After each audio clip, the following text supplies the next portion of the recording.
some reason, it is impossible seemingly for them to admit it.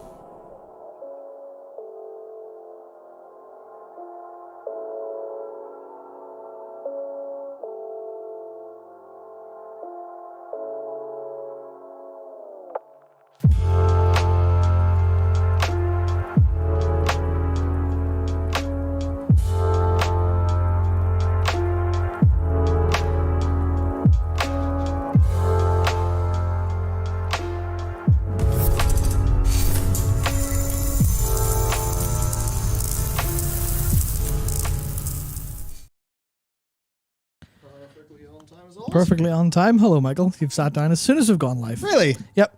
Wow. Basically to the second, I believe. So, Damn. hello, everyone. That sure is something. Wow. Yep. Timed that you've close, timed it didn't I? perfectly. Yep. Hello. Carry us through our Friday, Mike and Matt. I feel like today's a day we might need carried, Yes, to be definitely. honest with you. Oh, boy.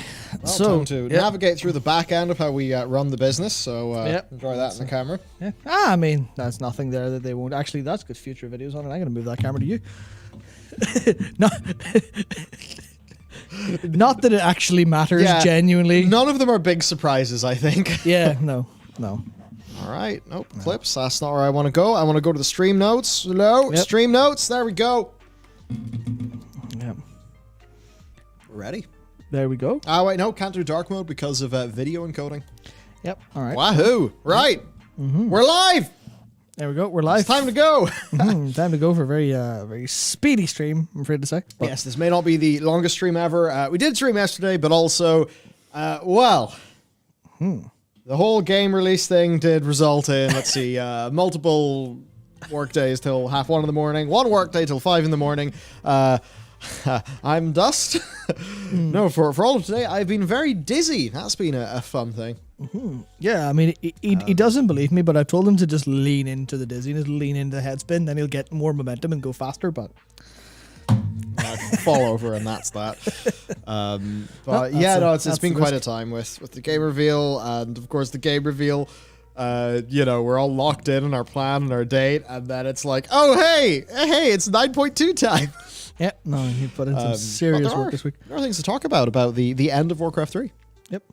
It's maybe a bit of a big way to put it. I'm just going to grab my phone so I can see chat. Yeah, no, work right. Hello. I really wish I could just kind of show them what I'm seeing, so I could just see him moving around. But then you'd also have to see everything that's like over here, and that's, maybe All of my gremlin maybe walking. not ideal. Oh dear, yes. So right, let me get up chat so I can see everyone. Yeah. It's tricky. I don't know what your obsession with weed is, but I don't think we'll be smoking weed on stream anytime soon. That would certainly that would make for a different stream. It certainly would. Actually, Mike Madsen says, "Are you getting enough sleep?" So show them the sleep app, Michael. I shared an image with Matt. Yep, that you did. So here's the thing: the iOS health thingy, I don't think is super accurate for me. No, it's not accurate at all. Now, actually, yeah, it is a bit weird because apparently my average time in bed is 5 hours and 16 minutes, but my average time of sleep is 5 hours 28 minutes. So that mightn't really make that much sense. No, in the last month, my average time in bed is 7 hours 31 minutes, but time to sleep apparently is 5 hours 31, which is pretty friggin' abysmal. Yep. And this week, my average time of sleep is 4 hours 51. I suspect one or two of these may be an overestimate, so I need to fix all these things, or else I will get multiple serious health issues and dementia young. Yeah. I mean, we don't want you to age as fast as Yoshi P's aged anyway, so. That's it. Yes, the men to beat are Obama and Yoshi P, who can do it faster. Yeah, no. But yeah, look, everyone, there's quite a lot to talk about today. Oh, there's almost too much, to be honest. It was like, I don't know, especially considering where we left off last week. Since then, there was the live letter, our game reveal, 9.2's reveal.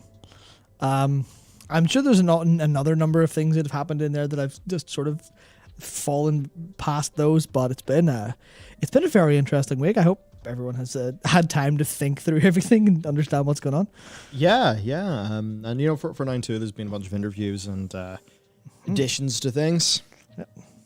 to talk about. Yeah, so I suppose the first thing we should do then today is talk about patch 9.2. Oh, yes, it's going to be a slightly shorter stream. Number one, because I actually might keel over dead if we do a super long stream, but also, also really dizzy, but also that thing I'm doing. Yes, well. He doesn't even remember? I'm potentially going to be driving to Donegal tonight. Now, if this dizziness continues after I have a walk, then I will not drive to Donegal because that would be very unsafe. But yes, if I say I need a weekend away or else I will explode. Yep. I mean, good explode, because it's been it's been a good time. It's just, let's go can only really last for so long. Yep. Understandable. But yeah, man, right. Patch 9.2, and we'll talk a little bit about Pale Beyond. After 9.2, before 9.2, what do you think? Probably after getting to 9.2 straight away. Let's get into the meat. Just to get Some tasty meat. Get riled up enough. So, of course, patch 9.2. That happened yesterday. Well, the patch didn't happen, but Yeah. Reveal happened. Patch reveal happened. All very interesting. Dislike bar is gone. Oh, Yo, interesting. That's a different video. Only 6,000 views. Interesting. Blizzard. You I don't know. There's the public one. There's the public one. Which also, okay, an hour ago, that was like 14k likes, 14k dislikes. It was 50-50. Yeah, it was 50-50. So interesting. So is that because you can't do that on the creator side, right? You can't disable just dislikes on the creator side. That must be YouTube's new rollout. Twitter.com is blocked. But I don't know if that's rolled out for us or not. Huh. Well, I'll just fire that camera. is Twitter down? I don't know. Are we down, perhaps? I think if we were down, we would know, because we'd have known. Twitter.com. No, I can go to PC Gamer. All right, sweet. Is Twitter down, everyone? Let's find out. Twitter is fine for me. Haha. Error blocked by response. Nice. You've been banned from Twitter. Okay, apparently me personally, no more Twitter. That's somewhat bizarre and concerning. Yep. But yeah, no, look, it was 50-50 dislikes. And I suppose there's a bit of a post-mortem that's worth doing in that, because obviously this is people who like WoW, want WoW to do well. We don't exactly want the new patch thingy to have half dislikes, Obviously. And I think for the most part, I know why that has happened. Yeah. I think it's just, number one, there is just going to be a degree of dislikes because Blizz right now. Yeah. There's going to be a degree of dislikes because of WoW team. And people are still thinking about, the things they disagree with, all of that, right? So there's always going to be loads of dislikes on a World of Warcraft thing. Oh, so we do have actually an update where they've seemingly they've disabled seeing dislikes for certain regions first, but people elsewhere can still see it. So there's people with 15k. Oh, interesting. So 15k likes, 15 stream is buffering. Stream is buffering. Okay, let's see. The stream's current bit rate. Okay, sure. Pog. I'll investigate shortly. Stream keeps go to fast.com. Yeah. Well, Dan's not going to be of course, our Dan's going to be fine. Yeah. Very interesting. So that's bizarre. I don't really think we should be buffering. We're not doing any. Hang on. EA app, I told you to not do anything. Our apologies. We'll have this resolved shortly. This resolved very shortly. This is the cool thing about all the things being. No, this is network 0%, so there's no network stuff going on in this boy. Yeah. Let's do some diagnostics. So are we scuffed to the degree of there's no point in speaking? Or no. So everything is fine here. Oh, that's very interesting. Everything's fine now. So oh yeah, it's 14k likes versus 15k. Yes. People are saying it's fine. So 14k likes versus 15k dislikes. Now, the one thing that I tried to compare that to, actually, if I open YouTube again, right? Let's go take a look at. All right, sweet. Patch. Actually, no, this is all going to just be full of PvP and things. Yeah. Hopefully, it's in featured videos. It is not in featured videos. Okay, so 8.3. Wow. Wow. And it's... it's us. Wow. That's not what we wanted. It's Bellular Warcraft, and then Frunk, and then Sands of Kalani. Nice. No, I want the developer update. Basically, the developer update video that Blizzard posted for You'll 8.3. never find this route. Yeah. Oh, no.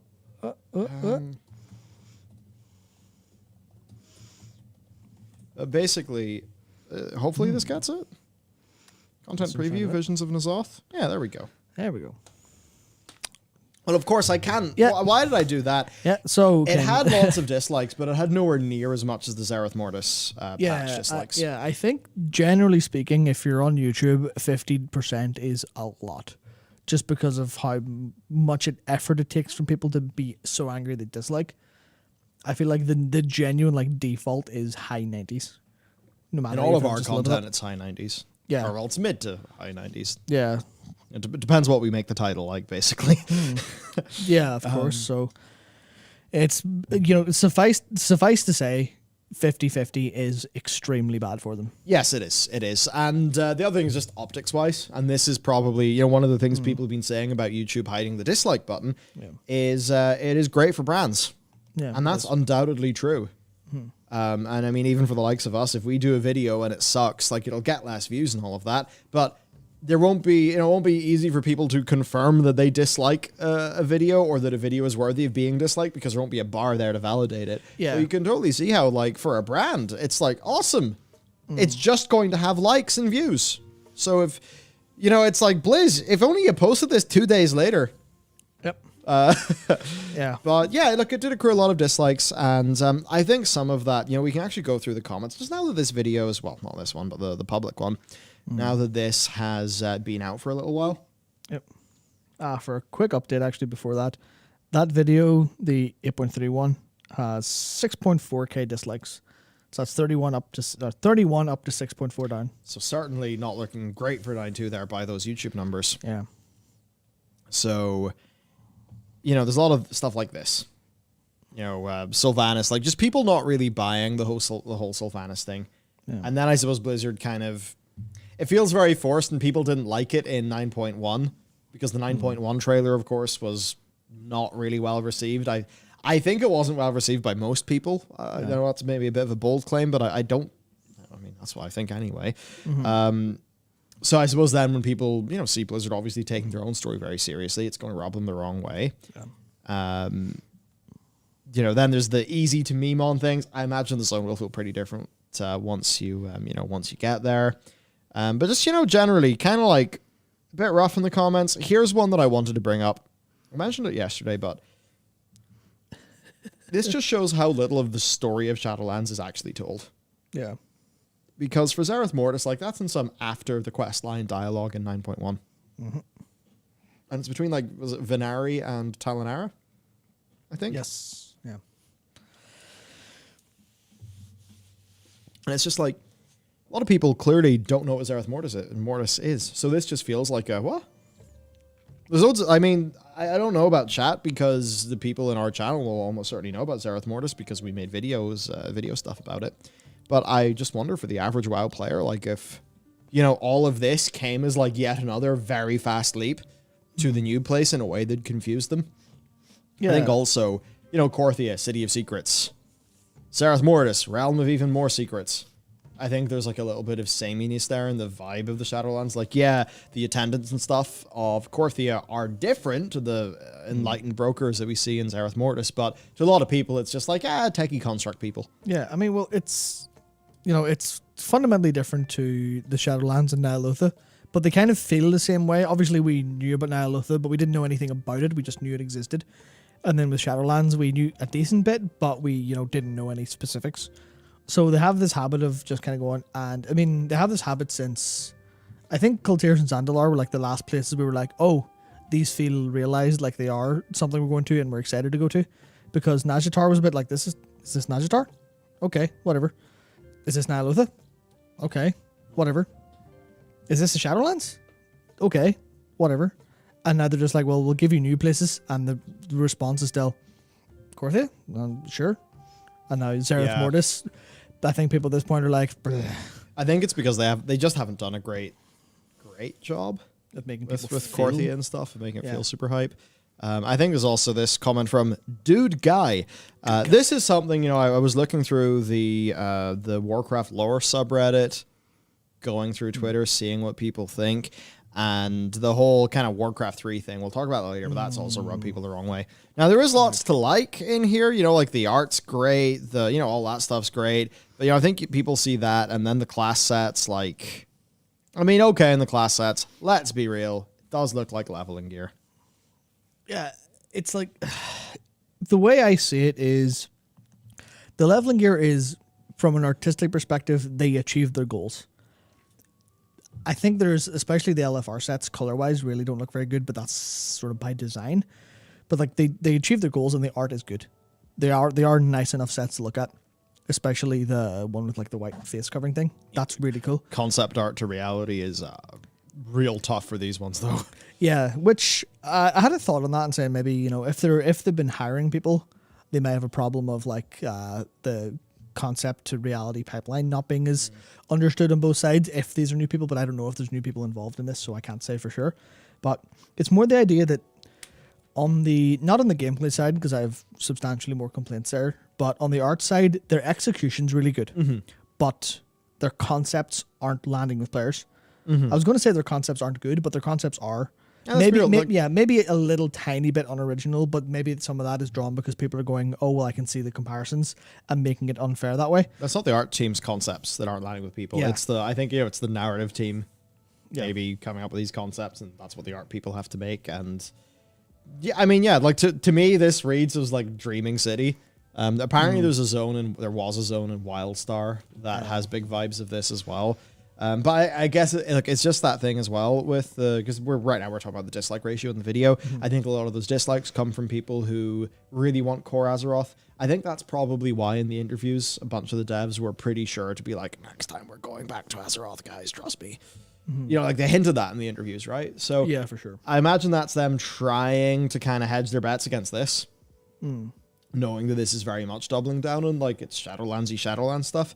I think for some other people, they're also like, okay, so what? It's Korthia Ardenweald hacks. You know, there's always a very reductive, easily memeable, copy pastable version of a critique, and I think that has spread around quite a bit for this one as well. So it's certainly rough. It's rough for Blizz.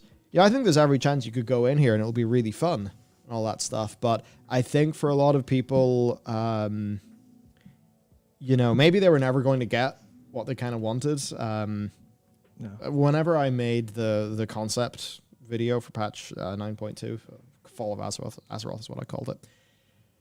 My goal with that, and like the design, was to basically try to ride a line that would make the Shadowlands people happy, and also make like the broad Warcraft fan base kind of like something they would really want and be very excited by. Where, you know, like if there was some sort of big return to Northrend, I think instead it would be like, oh fuck, hype. You know, but now it's just kind of like it's a new thing. We don't really know what it is. It feels odd and mysterious, and it's also that thing. It's kind of hard to emotionally connect to robots. Yeah, which is obviously why they've got the little cute little things going around to kind of do that for you in that sense. So you've got all of the, you know, the this is all cool mathematic robots, but then there's little cute ones that make noises, and that's where the musicality comes in and makes them feel really nice. But yeah, I sort of agree with what you're saying. People aren't going to be excited by this because they don't know what it is, and there's no trust. And they didn't do They did a job of like explaining kind of what it is and kind of some of their decision making and like how they executed upon it. But like that very core central like atom of why is this cool to me? The video they did presented it as if like, oh yeah, obviously it's really cool. Yeah. But they didn't do a great job of selling the concept as being very cool to people. And I think it's just that thing. A lot of us probably in the first 30 seconds of this video were kind of like cringing internally a little bit when it was like the whole big, you know, this is the epic recap of the, you know, Arc 1 and Arc 2 of this, Act 1 and Act 2 of this incredible 3-act story. Where it's like in Shadowlands, it's like, I mean, you can say that technically, but you don't get to say that with any weight because, let's be real, your A-plot sucked. And I think we can objectively say it sucked based on all of the available metrics we have.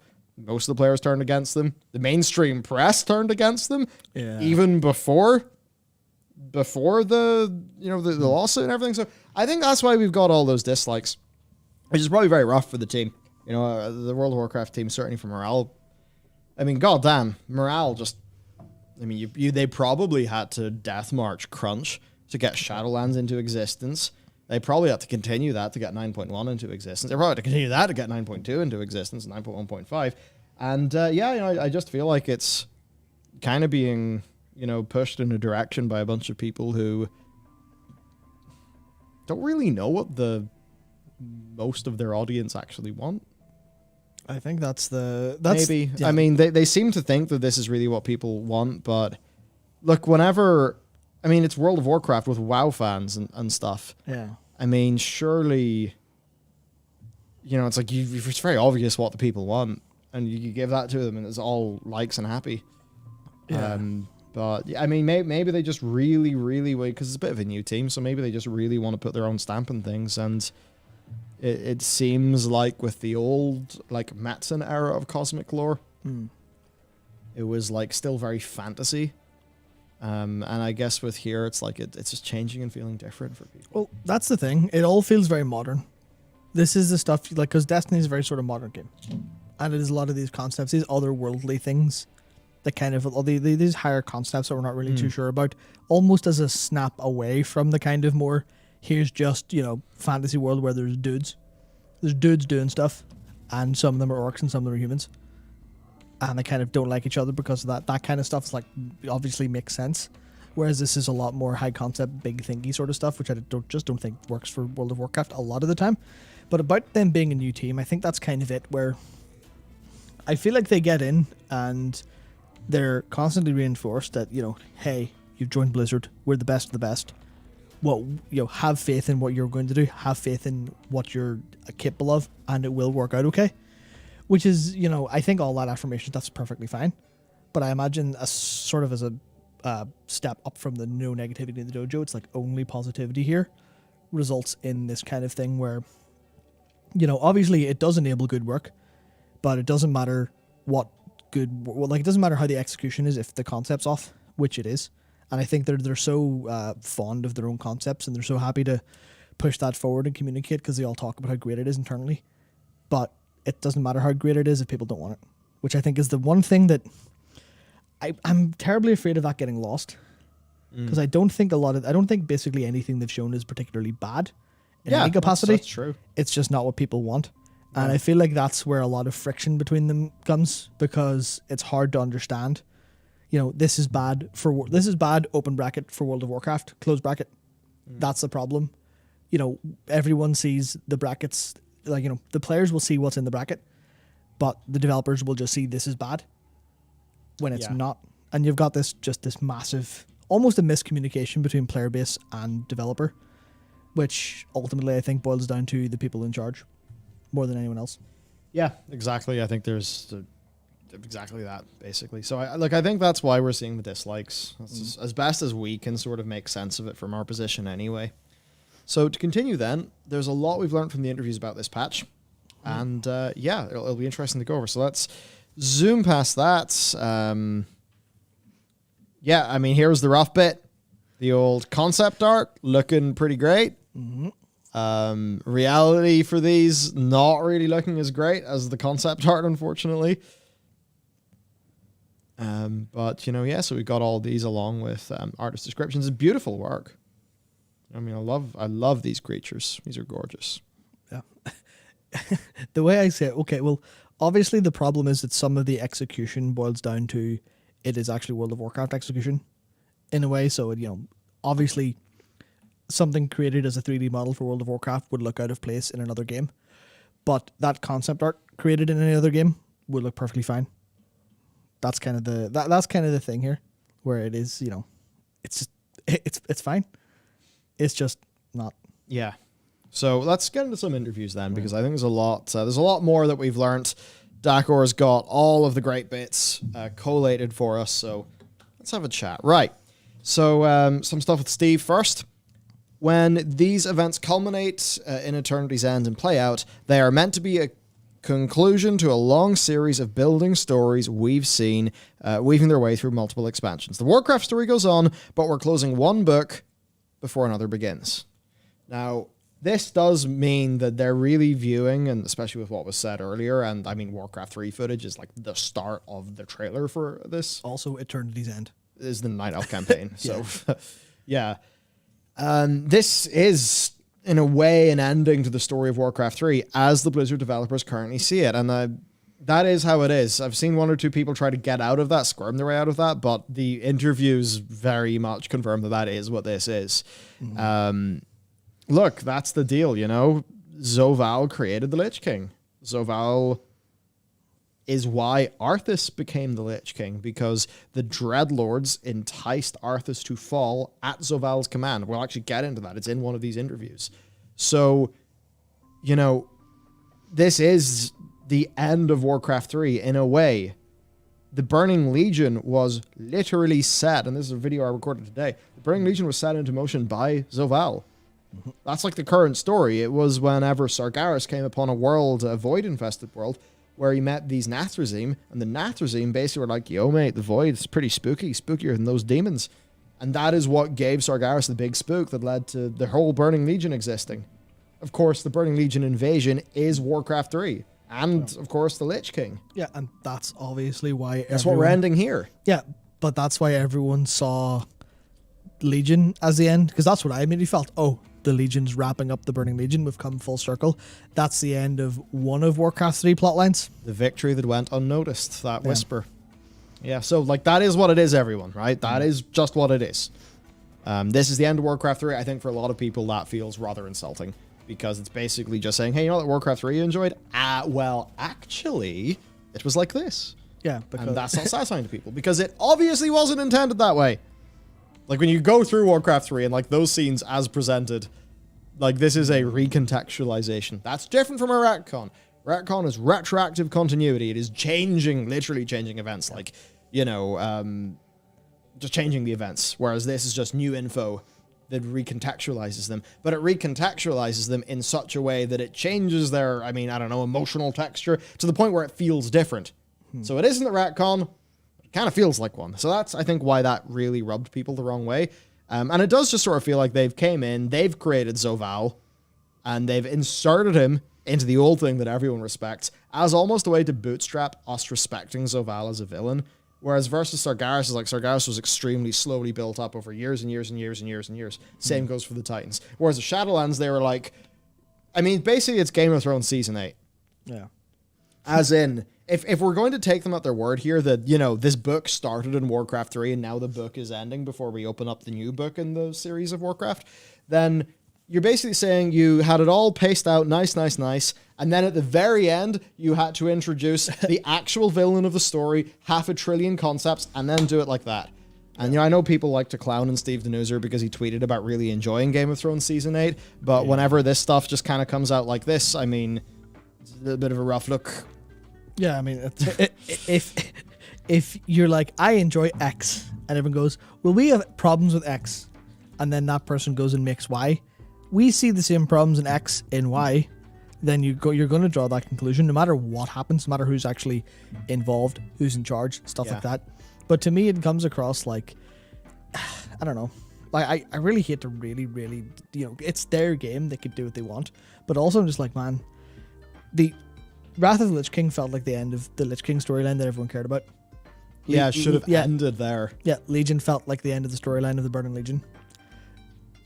But, like you're saying, they bootstrap stuff on top of it instead of going, okay, that's the line in the sand.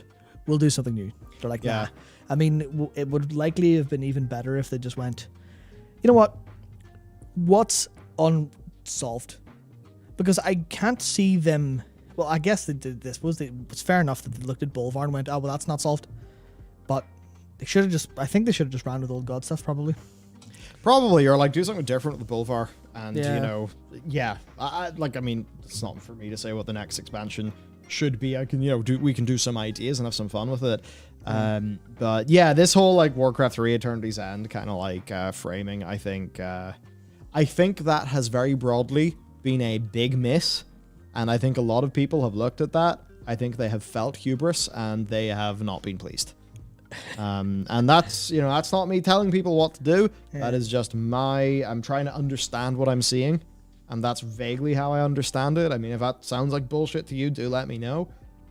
That's what it feels like to me. I mean, if I'm going to be completely candid about it, the start of that video felt like getting punched in the nose, honestly. As a longtime Warcraft fan, it did feel mildly insulting to my investment in the world. Yeah, so I didn't have like any sort of emotional reactions. It's like, well, that is not how I would have opened this video given the current circumstances, and I really makes me wonder what their end goal is. Yeah, overall. there is a bit of me that's just like, what were you smoking to think that would have worked out well? Yeah, well, I mean, like, I don't want to go too hard into this because it's pure speculation of what they're thinking doing, which is, obviously not a good idea, because I'm not them. I don't know any of them. It's sort of unfair, but there are two options really: cut and run. In terms of an audience base, cut and run, bring whoever's willing to come with you, or try to make platitudes to the audience that you've done wrong by, even if maybe you don't feel you have. And I feel like that's maybe one of the issues they're running into. And I'd love to know how they discussed that intro to that video, because if I were thinking about it from that perspective, I would say that's an extremely dangerous thing to do, and could have risked aggravating the audience that they should be almost apologizing to. Yeah, look, the way that you open that video is you have your game director sit down, you have your game director say, hey everyone, look, we know that while we have made loads of you really happy, and while loads of people have really enjoyed Shadowlands, we also know that some of our decisions didn't land with players, and we know that, just a few aspects didn't work out as well as we'd hoped. We're really sorry. Yeah. Our job is to make the best Azeroth that we can for you to have fun in with your guild. This is what our plan is in the near future. And by the way, after this, things are going to feel pretty different. Maybe a bit more familiar. You just, if you have like Ian just sit down and say that to the camera, then what you immediately will have, because like, all the people that are primed to be all like, Shadowlands. If you do that, then you immediately cut all of them off. Yep. You kind of like deny them their ammunition. Now, I think Ian, but they've said similar-ish things in some of, not similar-ish as in admitting, that things got a bit fucky, but they've said, about the Azeroth thing, the next expansion being Azerothian, and I have the quote here from Steve, actually. Yep. They have said that in these interviews. If they had just opened the video with that, but I think it's just that thing, it's got to be big, it's got to be big corporate America marketing, fuck yeah! Okay, maybe drop the line of coke, but unofficially, yes. It feels like it's got to be that, and that's why it almost gets like marched out to sort of die. Whereas, like if they did a big cock up, I feel like I suppose you could say they did in the management of Endwalker that resulted in a delay. Like, what do you have? Well, you have the game director, like, okay, I was gonna say bow. That's obviously like a cultural norm, of course, but look, it worked. Whatever form of saying sorry, man's clearly torn up and in tears of, over how it's went. And that, like, how can you be angry at that? Yeah. So there's just a whole bunch of these things from a public communications perspective. Yeah, just man, I guess it's the brushing everything under the rug, as opposed, because like they're never going to be allowed to apologize. They just will not have this way in that company. That's not how marketing happens in American companies. It just isn't. That's never going to happen without a massive, massive paradigm change. So they're never going to get to apologize, but they could have at least asked for trust. Yeah. Which is a thing where it's like, just like, listen, we know, trust us. We're going to execute on this. We're going to do it right. Yeah. But they don't. Like Debbie said, the video wasn't about 10.0, it was about 9.2. That's, what the focus is and what it should have been. I'd say they're true. I don't think the video should have been about 10.0 either.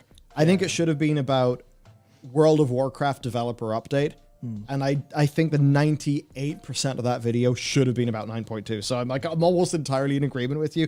I just think that, like, knowing what a lot of the community was thinking, and I think being able to intuit some people's responses to a very Shadowlandsy vibe, I think it would have been the pragmatic thing from a communications perspective. to have tried to have get out ahead, because I think the 9.2 stuff could have made all the Shadowlands people very happy, but even just acknowledging how some other people feel, I think that would have helped a lot of other people as well, and probably would have. It's like, even if you just have the notion of, oh, okay, so they actually really talked about how they got it at the start of that video, and if that spread amongst the community, and because that was spread virally, sort of the spreading mechanism, that would have been, I think, a very positive thing for them. So I think some of this is just how kind of like big corporate game development talks to people, and they don't communicate. Yeah, and I think there's probably quite a few companies that are either younger and doing things new, or maybe some companies that have really kind of embraced the new way of doing things, probably have handled that in a bit of a different way. Now, there is some good news here, I think, for a lot of people. Yeah. Actually, for everybody, because even if you love Shadowlands, I mean, you only love Shadowlands because you love Azeroth. And for the people who don't like Shadowlands, generally, it's because they prefer Azeroth. So the good news is the story that unfolds will hopefully feel very organic. There are many facets of the Warcraft universe still waiting for us to explore in both the cosmic sense of Eternity's End and the more grounded events in Azeroth, featuring characters we know and love, with many areas yet in Azeroth to be discovered. Now, when I see that from Steve, I'm thinking of the Dragon Isles. I'm thinking there are some islands. There's Telebeam, there's Plunder Isle. There's a few of those that exist. There's the back. There's probably more of Azeroth. Uldaz and whatnot. Uldaz, Uldoris, and all the other Ulds that Mother speaks of in in Battle for Azeroth, which is very much saying there's loads of Uldaman, Ulduar-like facilities across Azeroth, and that's probably in continents and stuff that we don't know about. So,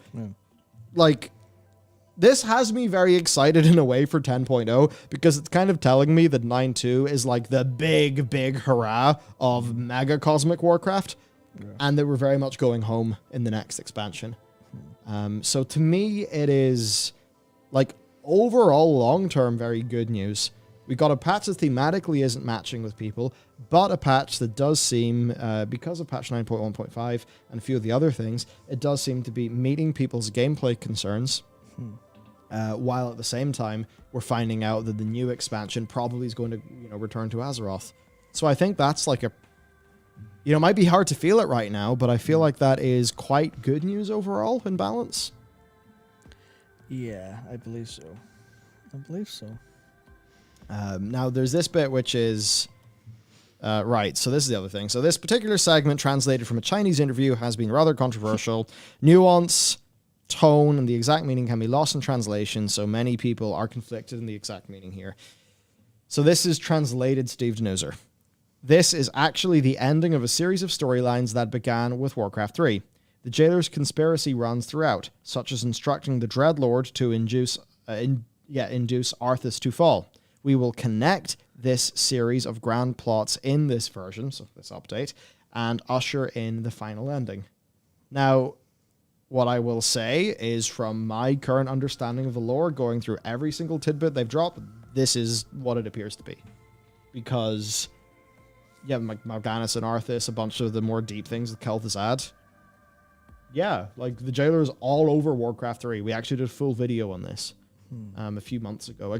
It got buried because it came out at obviously a pretty rough time given the investigation and everything. So, do check up that video on Warcraft 3 that we did. I think it will at least help to make a lot of these things make sense. Because I think an issue is, we had to dive through all the lore and to pick out all the bits and then present it to people. I mean, loads of people say, no, you're lying. I'm like, well, okay, we have loads of sources very directly in game and developer interviews. A lot of people were confused. A lot of people were like, oh shit, I didn't pick up on that. So, it's there. Yeah. It's there. It is a followable storyline, for sure. And then, from the developer preview, Shadowlands is the final chapter of one book of the Warcraft saga, and Eternity's End serves as the final chapter of one book of the Warcraft saga. So, there you go. Tier sets, here they are.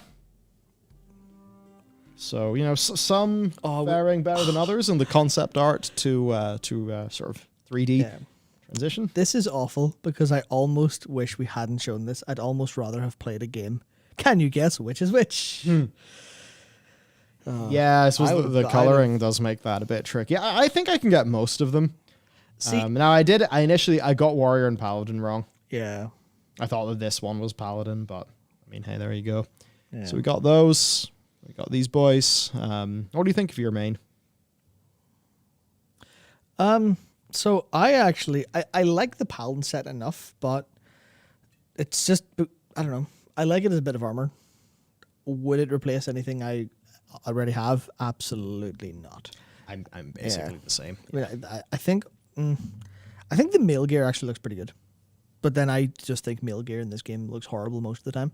So Mail gear is generally weaker. I think plate, I think plate and cloth generally fare great, and there's a few really nice standouts in leather. But yeah, so there you go. There's the sets. I suppose Death Knight's a bit easier to get because we get a skull to help us out. yeah. So yeah, look, there's that. And they say this is a funny one. Tier sets have been something we wanted to revisit since like 2 BlizzCons ago, and the community's been asking for it. There's a little thinking face from Decor. So these are like Dakor's little thinking boxes. They're very fun. Yeah. So why didn't you revisit them sooner? What stopped you from revisiting them? You actively made the decision to steer away from them, and now you're returning to them. Is it almost because all of your borrowed power systems have failed? And we have to go back to the original one, tier sets. Is that it? People are just yeah. Well, finally we've got them anyway. We've got them. Yeah. So I figured out one thing. I mean, this might be obvious to people, but I think I understand now why, like what the artists might need to hear, because if you're an artist, right, you're going to understand more than the layperson, more than the average player, how art actually works on a deep level. And this is something I was actually talking with Ethan about a while ago. But there's something about Ethan, like on the game team. yeah, Ethan, Ethan, who works on the game team as an environment artist. I was talking about how, as an artist, people can see your work and go, "Oh, that's cool," but the artist and other artists will be able to look at it and see all of the depth in the art, understand how it's made, and other people will just look and say, "Oh, cool thing. I see cool pictures and pretty shapes and colors." So, the artists probably, when they're making these, completely understand all of the intricacies. They'll look at the Paladin set and go, "Well, no. Here's why this is the Paladin set versus the Warrior set." And they'll reference shape, they'll reference subtleties. Same with the difference between Mage and Warlock. They'll go, "Well, this is obviously here. Mage and Priest, obviously, it's the depth, it's the subtleties." But that'll be artists sitting in a room going, "Oh yeah, of course, that makes sense. Of course, I can identify this as the Paladin set at a glance because those are the shapes I associate with the Paladin."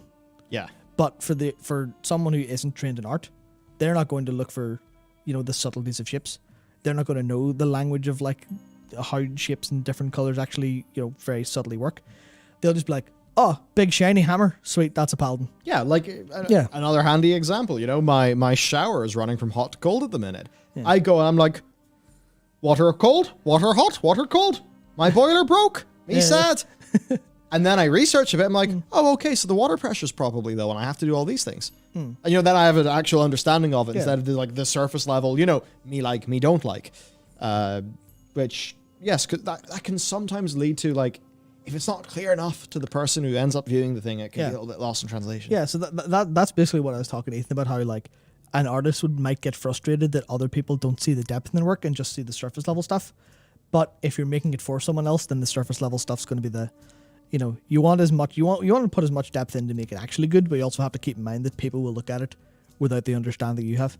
Yeah, They'll go, "Oh, well, that's, the Warlock set, why is it not purple and all demony?" I think that's why, like, a lot of very timeless designs have very big, simple shapes. Yeah. Sort of big, simple, small color palettes. Like that kind of thing. Yeah, or the idea of, obviously, we can understand how that set for the rogue looks roguey because it's sharp, it's pointy, it's generally lithe. Obviously, they show it on a female body type, so that's going to work better. But rather than, it's pointy, it's sharp, it's got the face covering, which conceals your face, which is what a rogue would want. All that stuff's fairly, clear enough. But then you look at the Antorus rogue set, and I'm pretty sure there's not a person in the world who hasn't played a fantasy game or who has played a fantasy game wouldn't go, "That's a rogue set." I would almost roll a rogue to get that set. People did. I really should. It's a beautiful set. Yep, people did. I think whenever people think of class fantasy, then that's what they're thinking about more than this raid tier applied to this class. And that's an interesting thing, because this is a whole discussion Blizzard have had. Mm-hmm. Any tier 11 hunters in chat? It's tier 11. What was that? Tier 10. What tier was Ice Crown Citadel? It was the very start of Cataclysm, where hunters got the weird Murloc bone gear, and we were all very confused at what we just got. But that was the thing where they really tried to infuse the raid tier into the set, like mega hard. And then there's sometimes in, say, Legion, where they went, actually, no, we're going to go 100% class fantasy, maybe a bit less. Yeah. Bringing the raid tier in. And that's an interesting, just direction, that they've... it makes sense to change about that direction so that things feel fresh, of course. But yeah, anyway, so not maybe the greatest showing. So look, for me, I'll live. The thing I'm actually happy about, though, is that the tier sets are coming back. And they mentioned, them being back in a way where they're designed to subtly, change your rotation, influence how you play. Yeah. And I think in a world where we're so used to, the conduits and all of those things in our borrowed power, like, a thing you have to fill up to get a few more % of a thing. Just the idea of like, oh, I got my 2 set and now my whatever does something different. And that changes how I play a little bit. That's really exciting. I'm now in this patch thinking, okay, how will my hunter play differently?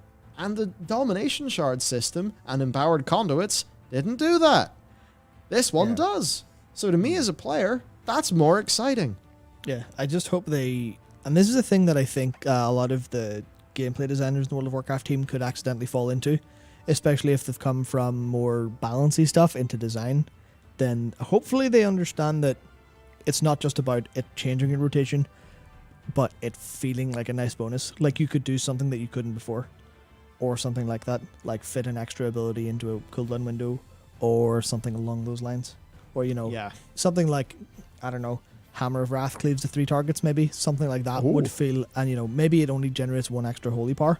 But that's the kind of thing as a paladin, I'd be like, fucking yeah, give me that. I'll go work for that. But if it's like, now I prioritize Crusader Strike over Blade of Justice, that would make me fall asleep. So if you kind of get the distinction there. I totally get you. That is true, and I mean, that's what all good tier sets do, really.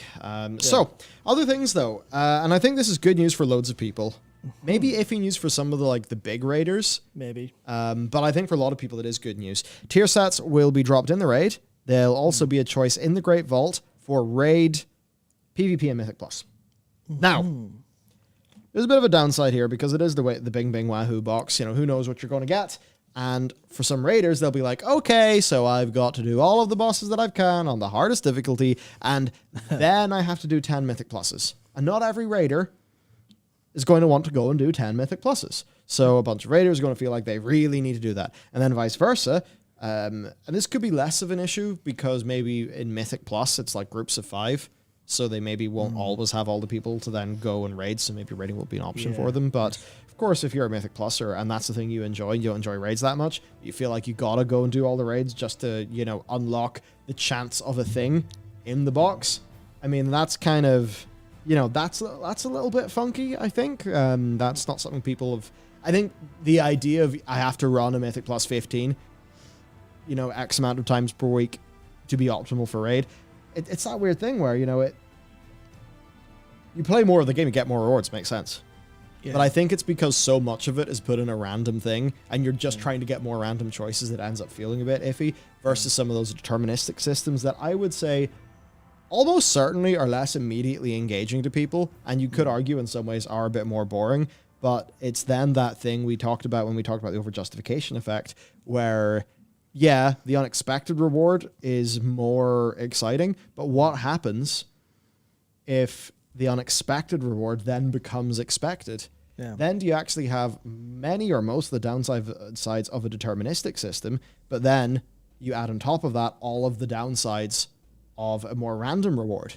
Yeah. It starts to feel more like a deterministic system that just fails half the time, as opposed to a system that gives you a bonus half the time. I think that's the very, very, very deepest fundamental level is just, I'm doing this for this, but I'm not getting it. And that's the problem. Yeah, so it's interesting stuff. Now, there is something here that's really good, and I really want to commend the team in this. I want to commend Morgan Day for talking about this in a pretty honest, public way as well. So, good on you, Morgan. Good on you, WoW team. This is definitely what we want to see. So I'm very happy about this. They have a new system in this patch called the Forge of Creation. And this will allow you to craft tier set pieces by combining a new currency with an item that you can earn from PvP or Mythic Plus dungeons. And I believe this quote's from Morgan, where he says, this is supposed to work like bad luck protection, or again, for people wanting to make new characters, or as a catch-up, basically catch-up method, if you've started late. So I imagine, who knows what the acquisition rate for the currency will be, but there's this idea where basically, via doing what you do, you'll probably get some form of token, and with those tokens, I think you get those tokens and a piece of gear. You put them together at like a vendor or something, or forge, whatever, and you get your set piece. So this is a deterministic way for you to, over time, earn your set piece. This means that, look, I remember in Wrath of the Lich King, one of the things you'd be doing with your badges is you're getting tier. Because you could get the two piece, and you might be able to do something similar here, and I think that could feel quite good, give you a little thing to work towards. And then if this Forge of Creation, well, if you don't need the tier, they can put some other things on that vendor, which could be useful to your character or to your alts. Yeah, there's a lot of potential in this system, I think. So thumbs up to that. I think somewhere else in an interview, they basically mentioned that this is the sort of thing they end up adding after the fact a lot of the time, but they've been listening to feedback and they're adding it now at the start. Yeah, it's actually the quotes there. We normally might have patched this in much later in the game, but we wanted to introduce these systems earlier to give players a clearer roadmap, which is clearer roadmap. Obviously, roadmap nowadays, you're like, roadmap, fuck off, live service, but roadmap is in determinism. You can plan for your gear. That's literally new. Literally a new concept in World of Warcraft as of late, planning for gear. People are talking about random piece. I doubt it'll be random because you actually put a piece of gear and the token in, so I imagine the set pieces you get is going to be based on the piece of gear that you put in. Yeah, I imagine it's something along the lines of you get a shoulder from your Great Vault. It's not the tier shoulder, but it's the tier item level. Go and trade some currency for it. Yeah. Which is, So, is it better than getting a token? No. Is it, ultimately the same thing a little bit? Yeah. Yeah, but obviously there's a point where we're asking for tokens for everything, and that's maybe too far. So I think this is good. We need to see how it's implemented in game, but I definitely want to say thumbs up, Blizzard. I am happy you've done this. This just shows that there's some parts of the player experience of the gearing process that they understand a bit better. It shows that they are, it just shows they're listening and they're trying to understand. Yep. And I know to a lot of people that's not going to ring true, but this is good. We keep on saying whenever they, release a 0.5 patch that makes the game so much better, why didn't you do this at launch? And rightly so. And now that they're doing it at launch, what we have to do is we have to say, good job, thank you for listening, we're very happy that you've done this, and we support you for doing so. Because if we don't do that, then we're just like, screw you for not doing that. And then they do the thing you want, and then you don't say thanks. No, this is good. Now, we need to see if it's actually good in-game. Yeah. Obviously. Big obvious. We need to see if it's good in-game. But look, if from this point forth, they always have the system like this, the thing that makes the basic design of the patch actually kind of work and make sense, if they always have that from the start of the patch, that'll be a good thing for WoW's future. So we need to hold them to that. But look, if we don't encourage the good things when they come round, it's going to be a rumbly time, everyone. So, and if we just have to accept that. So here's the thing, talking about apologies there. As an example, I've just went through media training. So I know the media training these guys, go with, as a part of, at some point I'll probably end up talking to press about the game. And, most developers, every developer with a publisher will have a bit of media training. And it's not some weird thing where they're all like, oh, don't you do this, don't you do that. It's really not like that. It's actually what it was a mock interview where, It was great. I actually really enjoyed the media training because some of the more hard questions that maybe I'll get from the press were at me, and I'm like, okay, well, I have to now answer this question, and it was a really, really useful thing. So that's kind of like what I guess maybe indie media training is about. Certainly, it's not a thing where I had a lot of talking points, so maybe they have some more talking points, but maybe just from a broad thing, they're not really allowed to talk up that they messed up or admit those mistakes. So the best that they can do is just promote the good thing. Maybe that's what their media training is like. So if we're going to take it in that context, we at least have to say the good thing is good. That is, if it's good, PTR will tell us that. So, but that's the thing. We could talk about this in a pretty chill way because it's not like you're pre-ordering the patch and you can put money down on it now. So, that's why I'm happy enough to say that something's good in principle at this stage, because it's not like I'd be, encouraging somebody to pre-order a thing, right? So they get burnt. Now then, the next thing is double Legos, but with a big asterisk. A big one. All right, so of course this is a Chinese interview. So how does the balance work of double orange work? Of course, legendaries. Did they just call them oranges? That's class. Yeah, that's pretty cool. We used to call them, blues and purps, so just oranges. So let's talk about the oranges. Basically, they say, well, obviously translation here, it is still under study. We are still waiting for feedback from various channels, but what is certain is players will need to unlock double orange by increasing reputation of enlightened brokers in the new area. Of course, unlocking double orange is a count. So double legendaries is an account-wide unlock. Now, just to go back a little bit to what you were talking about earlier, Michael, that is likely something we would have seen in a 9.2.5. Yes. But now we're seeing it in 9.2. So, better. Yeah, better. Thank you. This patch might not be the patch you want, and it's not exactly the patch I would want in terms of where we're going and some of the story, but if you're to apply some of these principles to a patch, maybe to 10.0, if it is coming home to Azeroth, a Dragon Isles expansion or something, then, we'd all be pretty happy to see this in that context. Yeah, this is the groundwork for the future, basically. Yeah.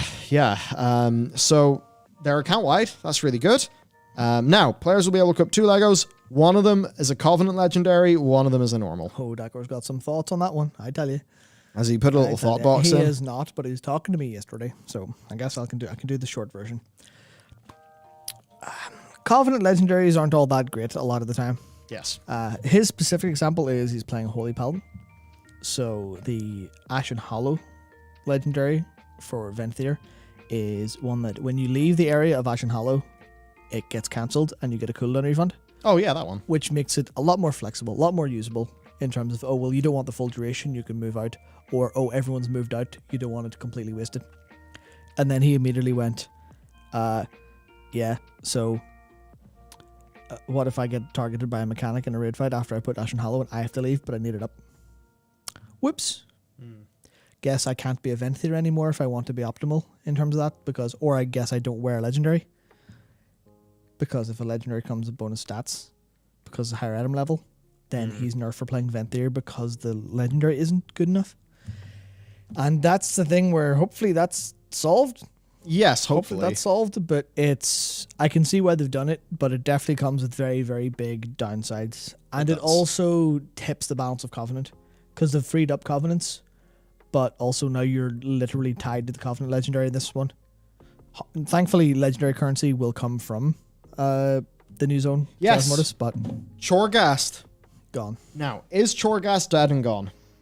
Yes. We do not know if we can take... We do not know if we can get a new legendary from Zereth Mortis. Yeah. We do not know if we can upgrade a legendary from rank 1 to 2 to 3 to whatever. So maybe Soul Ash and Soul Cinders will be something that we can giga farm out in 9.2. But at the very least, any legendary upgrades that happen in 9.2 will involve no Torghast. And in addition to that, there's no new Soulbind stuff. Well, there's updated Soulbinds, I think. Or was it said updated no, I think conduits. I think there was something there where they say that, but I think in one of the interviews they actually go against that. Okay. And there's no new renown.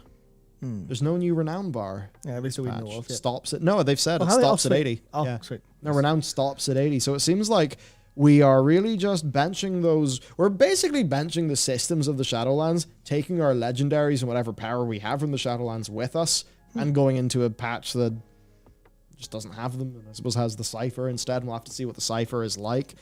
Yeah, nice. Because I think for the cipher, people are kind of memeing on it, being like, "Oh, it's the time getting the text." That's a pretty reductive way to look at It's it. really funny though. It's funny, but it is a kind of reductive way to look at it. The design probably has more than just that. But obviously, Blizzard have opened the way for people to say something like that because their announcement video for the patch had no systems details. We got minor systems details in random interviews from random press from random countries. Very fragmented, very, global and all of that. And you can see how there's a good bit in that, but also the bad bit is people don't know where the info is and they get confused. Yeah. And it's not their fault for getting confused. It's because it is confusing. Yep, for sure.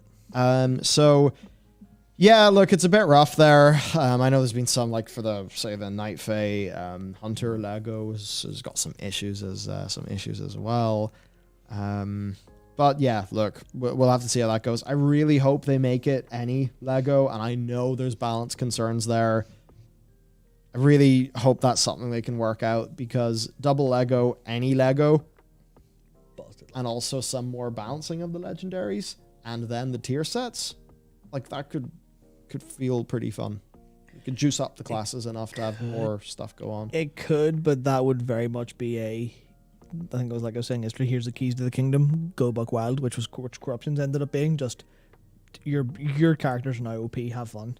Yeah, from my perspective, it's like, fuck it, what do we got to lose? Yeah, I mean that's the thing, but I guess they're okay, I agree. I was gonna say they're pride developers, but not in a they're too prideful, in a that's actually fair to shut up, watch.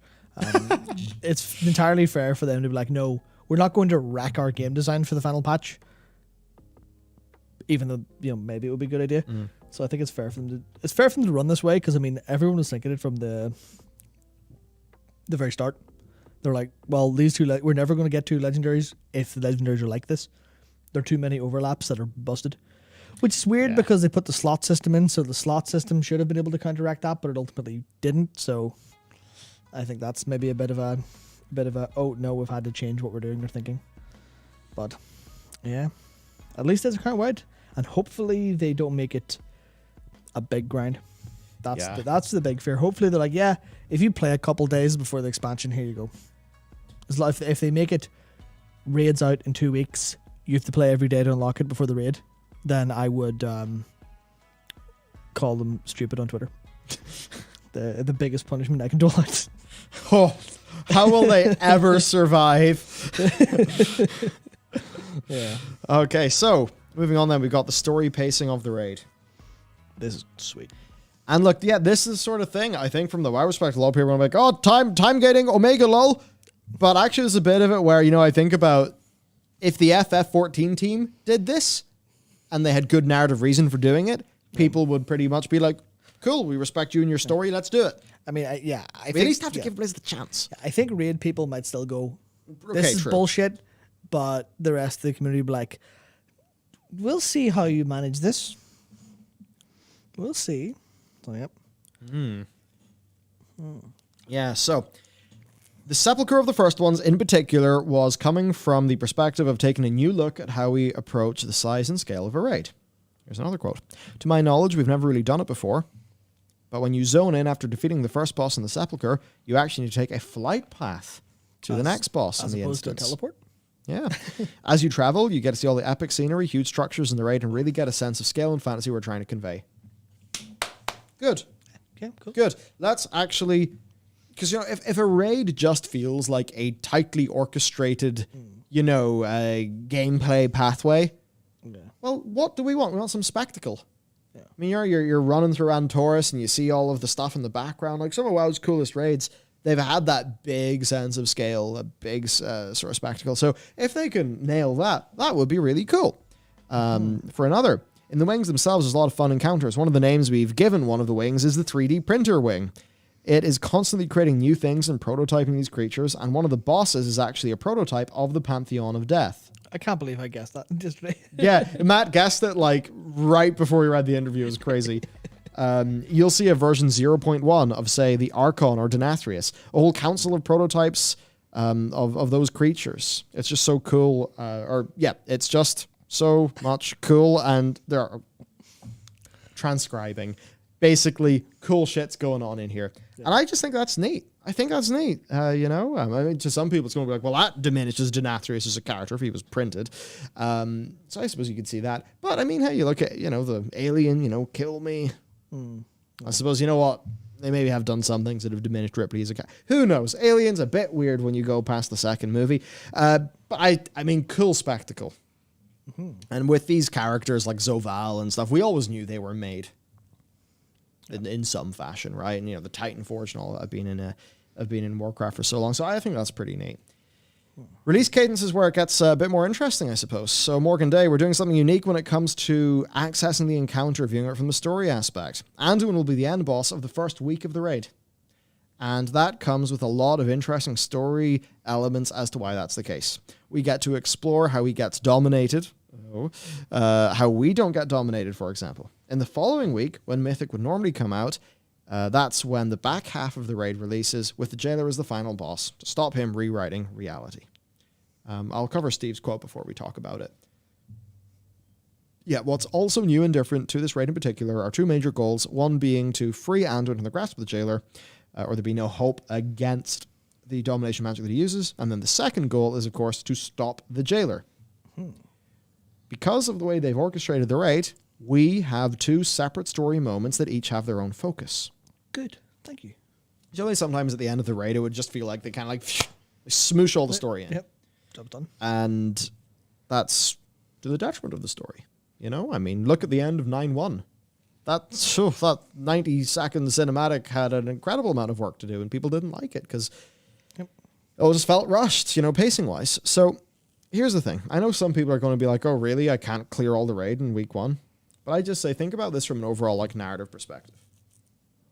You go into the raid. You clear up to Anduin. You get a big cutscene, big cinematic. You get a quest line after that, dealing with the aftermath. You go in the next time. The new chapter of the raid starts. It has its big finale. Both of the finales get to actually work, and they both have their quest lines surrounding them.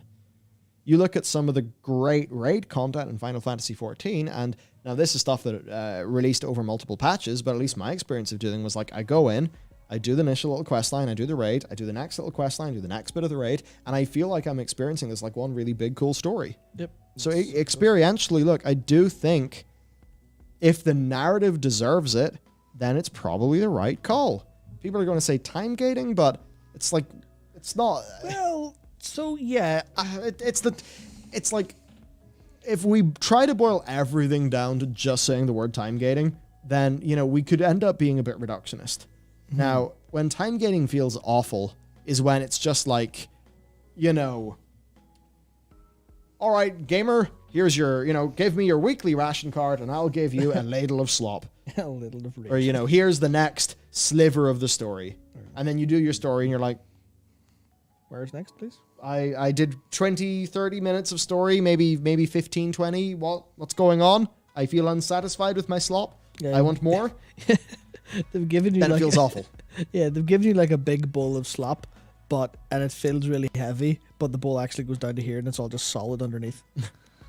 Yeah, right. That's when it feels really bad. Or any time where it feels like, the time gating it's almost stretching the content so thin that it just feels like they're trying to get you subbed for an extra 2 or 3 months to see it all. That's when it feels really bad. But if you can think about this, you have your first big wave of the narrative, and then it's like, oh, fuck, here we go. But did you see that ending? Shit, in 5 days, we got to do the next bit of the raid. We've done this big, cool storyline. The community gets hyped and gets excited. Then the raid comes out. You do your bit. You can see how that works. It's, there's some television shows that work really well watched weekly because you want to stew on them. You want to think about them. Maybe you want your community to have a chat about them. But then there's other TV shows that work really better in the binge format, where you can just sit down and watch 8 hours of show. I mean, Arcane's like a really good example, actually, where it's very much like, I think it's going to be a set of 3 separate stories, each told in 3 episodes. So it makes sense to, would it make sense for Arcane to come out once weekly? Not as much as the way that it's coming out now. Yeah, actually thinking about it, because it was basically me and my friend sat down to watch it and just auto-played all 3 episodes. If it auto-played into the 4th after how the 3rd one, wrapped up that story segment, that stuff would have just been fired in, in my brain's recycle bin while I just freed up space to engage with the new story stuff. But now it's been a couple days, so like it's going to be in the back of my head. It's going to be string. I'm going to remember it all. And I've been thinking about it a bit. So it's that case of, if you go too fast with too many story beats, it's just not going to stick with anyone. Yeah. So, honestly, fair enough. Fair enough. It's not what we're used to in WoW, but if it works, it works. And if it works, then it's not going to feel like bad time gating, I think. Yeah. And, as they say here, this way, because we have so much equity in the characters, they can have their own moments. Like, as a community, is this not what we've been asking for? Less rushing through the major character moments and actually giving the characters their time. And if they've went to the length of orchestrating the raid to actually give those characters more time, then that's great. I mean, if that is what's going on, then that is Steve seeing the feedback to how rushed the end of 9.1 felt in terms of pacing and actually it being implemented in the next patch, which is what we would want to see. Yeah. Again, we need to, when we see the good things, we need to say, hey, these things are not good. We don't like them. Hey, these things are good. We like them. Do more. And that's how feedback works. Yep. If we're only giving negative feedback, then we're just going to be telling what not to do. We're not really going to be helping them understand what we actually like. Yeah. And what we want to have done. I mean, I think I said this yesterday as well, but I think this is extremely brave because they know people are going to go fucking time gators. Yeah, just delay the raid by a week. Omega lol. Yeah, but Heck. W. But they didn't do it. They made sure to make the right decision in that it's 3 bosses as opposed to 5 and 6 or 6 and 5 or 5 and 5, whatever. It is 8 and then 3. So you are getting a good experience the first week, and then you come back for a raid clear with 3 bonus bosses, as opposed to feeling 2, I guess rationed out. Yeah. And also they're not delaying the mythic release. They're just like, yeah, no, you're not going to have a week on live practicing heroic for the last 3 bosses. You're going to have to do mythic, or you're going to have to do heroic the same week as mythic, so you won't have that time to stew on it and practice, which is, I think that's brave. They've done the right thing there overall. It's going to make for a more fun mythic race, isn't it? Yep. So another thing is, I think if they're happy to go, we fully believe in this decision, and the players are going to have a reaction to the news, but we trust that when they see it in action, they'll be happy with it. That's almost the same as what they've done with the zone. And I think it can work if they do it right. If the decision proves true and they see that and everyone goes, okay, you were right. If there's a back and forth of them trying stuff and it working, almost like there is with the system stuff that we're praising them for here, if they can do narrative stuff and we can just go, no, this is what we want. Because I think I was saying this a couple weeks ago, one of the problems they have with constantly going, shit, just try again, just try again, just like the BFA method of new system every patch. Once they see that they've done something that people like, then that should be the wind at their back. That should be them going, wait, we can make them happy. Yes. Let's fucking go. So that's what I'm hoping this ultimately turns out to be. But I guess we'll have to wait and see a little bit, I think, just on how they actually execute these moments. Because it'll be awful if this is the right move, but people disagree with the actual moments themselves. And baby bathwater situation. Yeah, and then you've got this awful problem of baby in bathwater. Just, this was all shit. Out you go. Be sad to see that, but yeah. Yeah, that's it. So, okay, right. Let's move on. So, potentially interesting for the PvPers, and I think a design that we thought was quite cool. The Solo Shuffle PvP Brawl. So, let's take a look at this. This is from Morgan Day. We're introducing a new PvP Brawl with the Eternity's End update. as our take on what solo queue in World of Warcraft could look like. It's called Solo Shuffle, and we want players to give us feedback and see if it's a feature we could permanently add. The idea is we take 6 players, throw them in a pool, and then have them fight in 3v3 arena matches in every possible combination you could form among those 6 players. The one with the best rating at the end essentially wins. We think it's a unique solution, instead of trying to come up with some matchmaking system that can understand meta group compositions. So, it's interesting. That means for everyone, there'll be a time where it's like, oh, well, we're scuffed in this comp. Yeah, or, done for. Okay, bit in the back foot, but we could make the play. It could be interesting. And actually, maybe this is something to discuss. In a world where sometimes, the way in a lot of games, there is the mathematical meta, or the very mechanical truth meta of objectively what is best. And then the experience one. Then there's the experiential meta of what's actually played. How do things kind of actually work? What are the community's self-set standards? What are the community's perceptions and beliefs? And if you have this weird situation where it's just absolute madness. Yeah. And does that actually mean that all of these off-meta, oddball comps are going to be tested through this system? And we could start to have some more interesting things appear. And then I also look at this and I kind of think, okay, I wonder if you could end up doing a solo queue that almost feels like sometimes you're playing Halo and you want to just go into, Team Slayer, and that's all you want to do. But sometimes you just want to go and do one of those, crazy Rumble playlists. It's just a whole bunch of crazy shit. So could there end up being something where it's queue up and just into the mosh pit you go? Don't know. But look, I think this is a novel solution. A lot of people are going to look at this and probably think, no, we want what we asked for. It is solo queue. And I totally understand why, people could be like, okay, well, it's not. Well, yeah, I can understand that. And maybe people saying, no, we really would like to have a queuable solution. And perhaps that's something we can do in the future. I think one thing, though, one of the reasons you do 3v3 is to get some conquest points. To get some more PvP gear. I think this is going to have to give you conquest points. Almost. It'll definitely have to. A decent amount. So you can actually go and do a whole bunch of it. Maybe it's not going to be the most time efficient, but I do think that this is something that should be done for that. And I also think that they should try to build robust social features into this, because this could be a really cool way for the PvP community to find more teammates. Yeah, because you can see the potential immediately where it's like, holy shit, we just played a 3v3. You two were amazing. I never would have thought of this comp in my entire life, but I think we've got something here. We just beat 2 extremely meta comps. Well, no, it's supposed to be. We just beat an extremely meta comp, the specific combination of 3. Just beat the other people, and they were good as well because we've played with them, so we know they're good. We could be onto something here. Yeah, and that would be a great natural way to do it.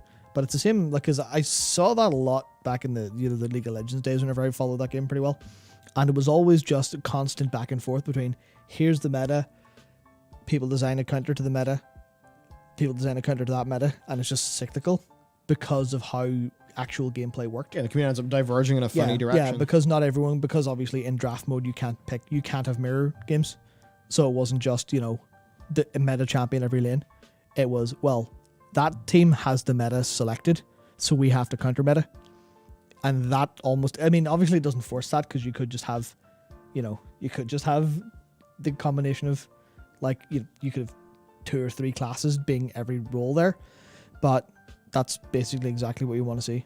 It's a form of natural growth. It's just a problem that, we'll have to see how many people actually do it. But that's the worry with it being a brawl. I actually think, hey, Blizz, you know what? I'm going to say, be ballsy. Yep. Make this a new button in PvP. Because if this is just a brawl and it's there for 2 weeks and then it's gone and we don't see it for a few months, we're not going to get a good shake of it.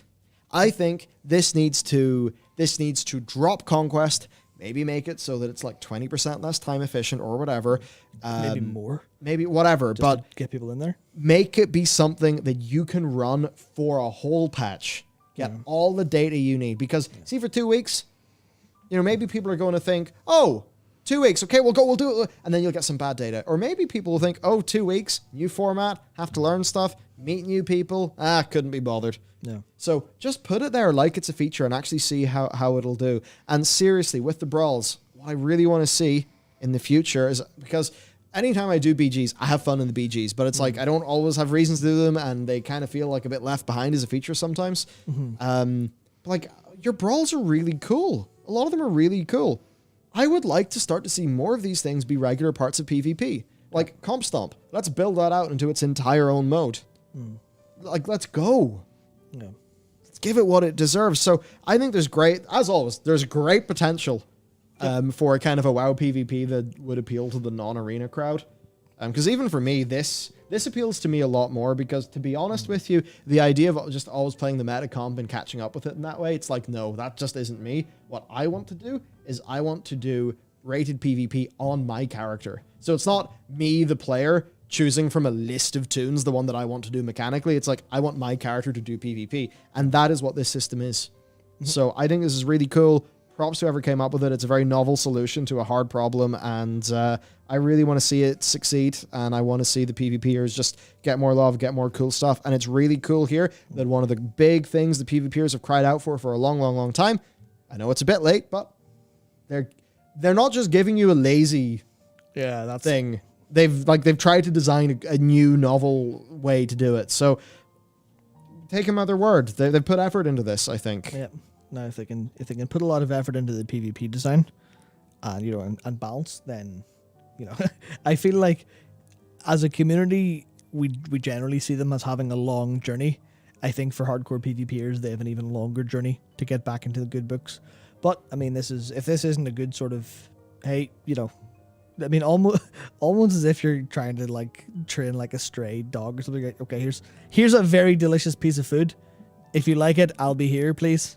That's what it kind of feels like to me. So yeah, anyway, that's that. The other thing then, the corrupted Constellar boss. So again, this is a Korean interview, won't be perfect. There's a lot of fun elements of the Constellar boss, like Ulduar or Algalon. It brought a lot of new experiences. There are many speculations about the existence of the Constellar. For example, it has something to do with the Titans or something to do with cosmic forces. The Constellar, seen in Zareth Mortis, can be seen using the power of death, or being associated with other cosmic forces. Through the dialogue of the Constellar, you can get a hint about the existence of the Constellars, Constellars, I suppose, and the ecosystem of Zareth Mortis. However, it is an obstacle for the player because it is a Constellar that has succumbed to the power of the Jailer. So we're going to learn some new things. And hey, Algalon, I mean, whenever Algalon first happened, like, That was wow. huge. Huge. That was big. So cool. So cool. So I look forward to this boss. Sweet. Actually, I tell you what, artists, you guys are strong. That's just really, I love like the light shining out. Very cool. Very cool. Okay, let's talk about the size of Shadowlands, because this, I know we've had a bout of positivity here, much to the chagrin of some people in chat. So don't worry, you're going to get your fill too. Size of the Shadowlands expansion. Now, must note, source, Korean interview. Could be things lost in translation, but the fact that Shadowlands consisted of a total of 3 chapters had been decided before the pandemic. We decided that such a tight timeline made the story structure natural and powerful. No story or content has been artificially reduced or adjusted to match the next expansion cycle. That sounds like utter bullshit. And I have a few reasons why. Number 1. Yep. I'm sorry. That's not true. This is not a tight timeline. What on earth are you talking about? I don't know who this is with, like Dev or anything, which is probably good, because it's always want somebody's name to be associated with not a great statement. But that's really that's wild to me. Shadowlands has not had a tight timeline. It has had less content than other expansions, slower. So what is this? Assuming the translation is vaguely, on the money. Shadowlands has 3 chapters decided before the pandemic. So you're telling me that Shadowlands has you do less content in roughly the same span of time than Battle for Azeroth or Legion, or Mists of Pandaria. WoD is an exception because they had to do a cut and run, and Ian said they would not do a WoD. Now, not doing a WoD doesn't mean doing a Legion or a BFA. Yeah. There's that. So I just think that's really, that doesn't feel good. It doesn't feel good. No story or content has been artificially reduced or adjusted. Honestly, if it had been, it would have played in your guys' favor because it's felt super rushed and chaotic. So yeah, I just thought that was a little bit weird because like with this, it's like, are you saying that before Shadowlands came out, you decided it would be a worse value proposition to customers, that people would get less for their subscription fee? Like, I get that, there's some degree of keeping up appearances that has to be done in interviews. Yeah. But if you're keeping up appearances to the point of like reality distortion field, you got to be careful if you're saying statements like that, because what could end up happening is you could end up believing your own statement. And that would be a bad thing, because I don't think this rings true to just about any World of Warcraft player. No. I mean, I think that's kind of the problem, where just, man, like, if this is what you were planning,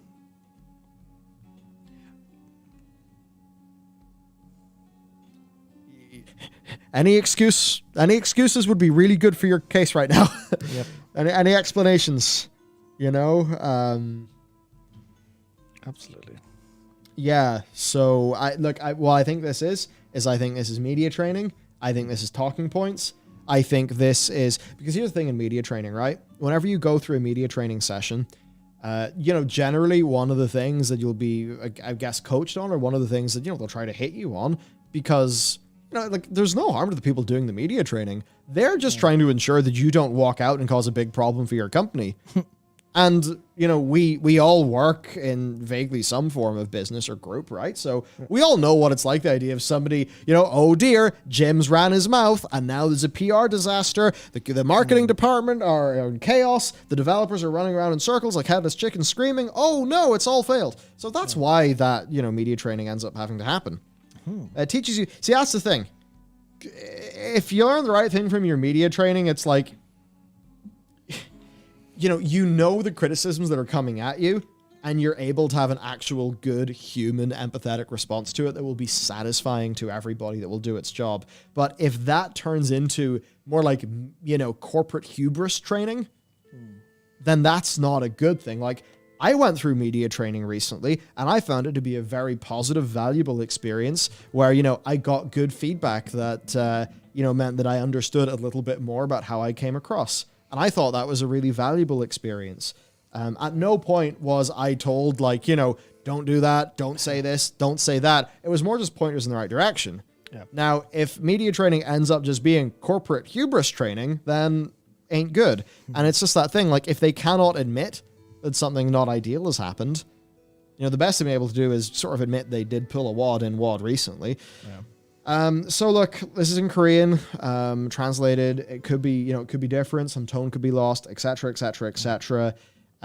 This is not a Warlords of Draenor, because there is one more patch, because patch 6.1 doesn't count as a content patch. Let's be real. But it is not like a, it's not so much like a Legion or a BFA.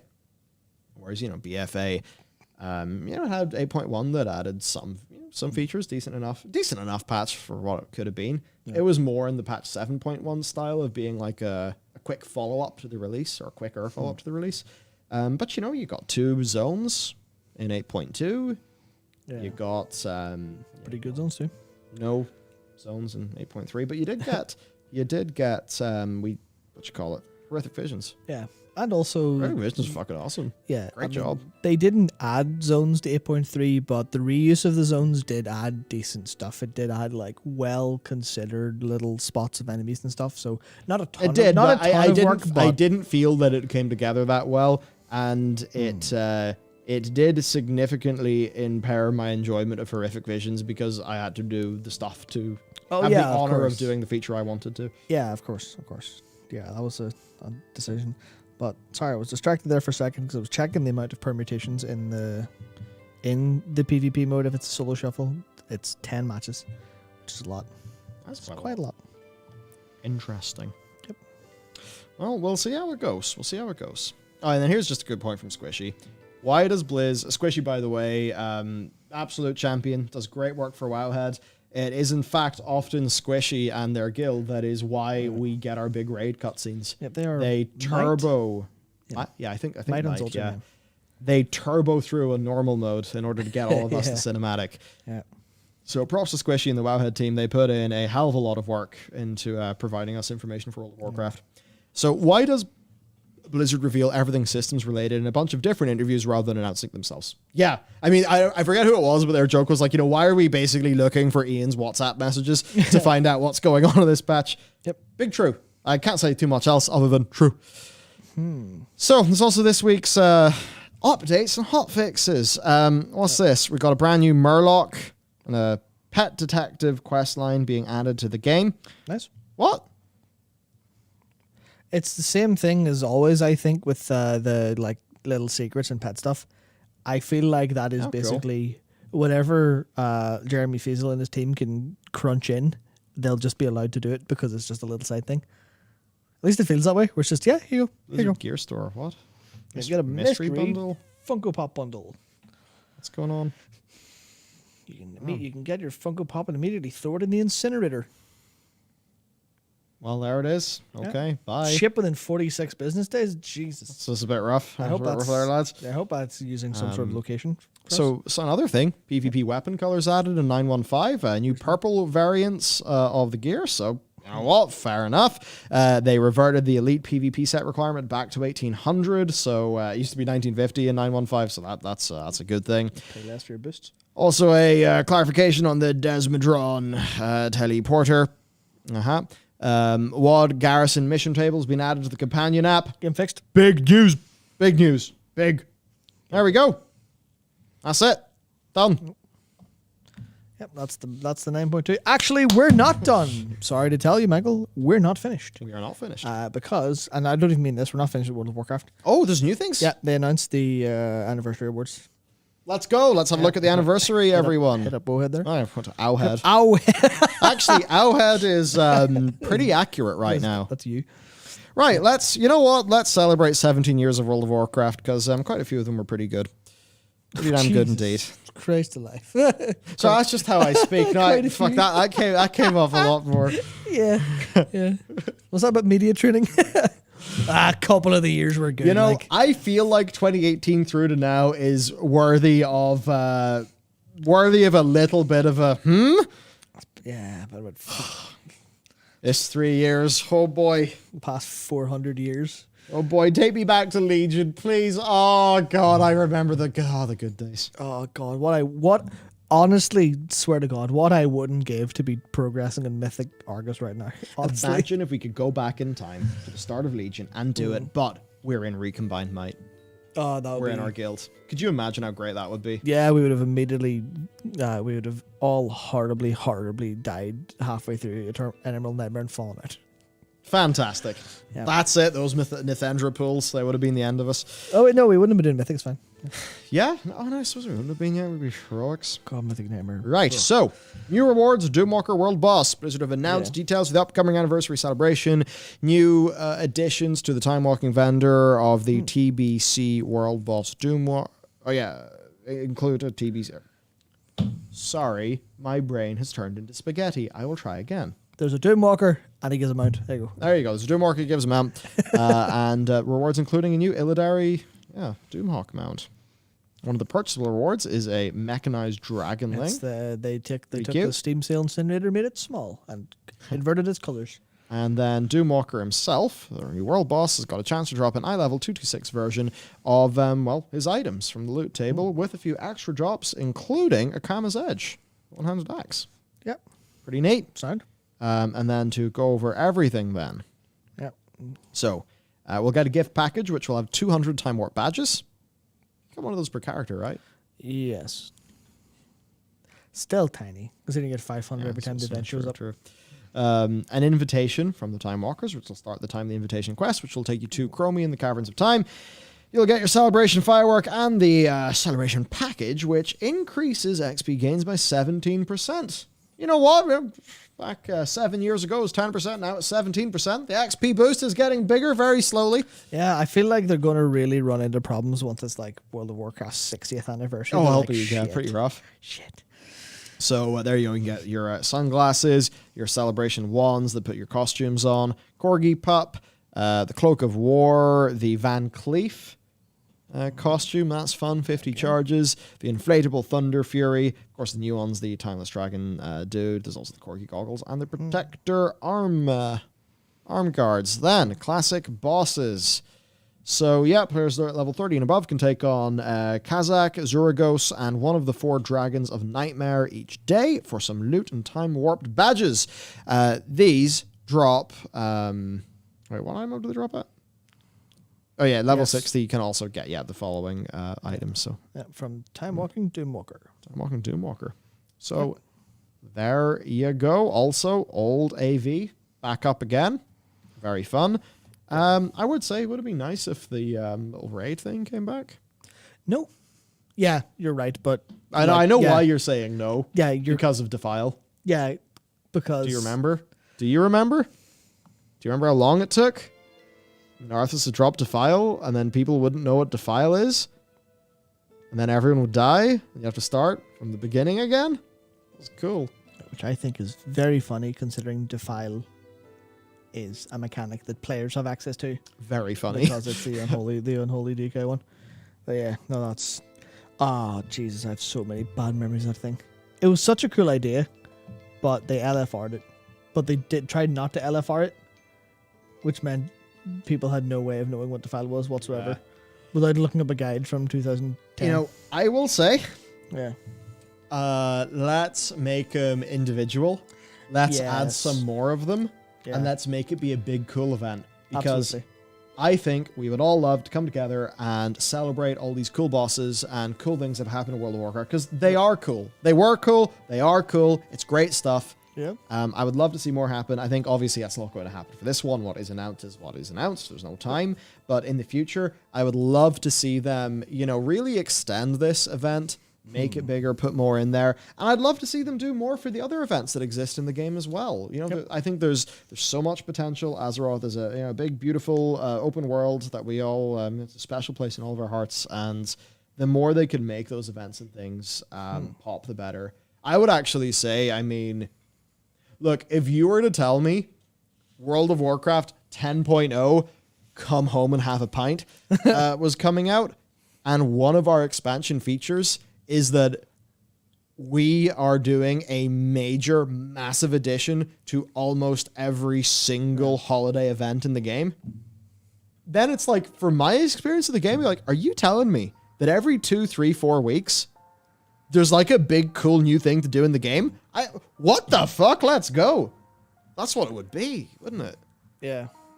So like, there's just so much to do. If they can do an expansion that's basically like, look, here's our new zones, here's all of our stuff, but hey, everyone, the expansion is, keeping it kind of simple. A lot of content, but a bit more simple because we're making all of these things that will stand to the game for the next decade great.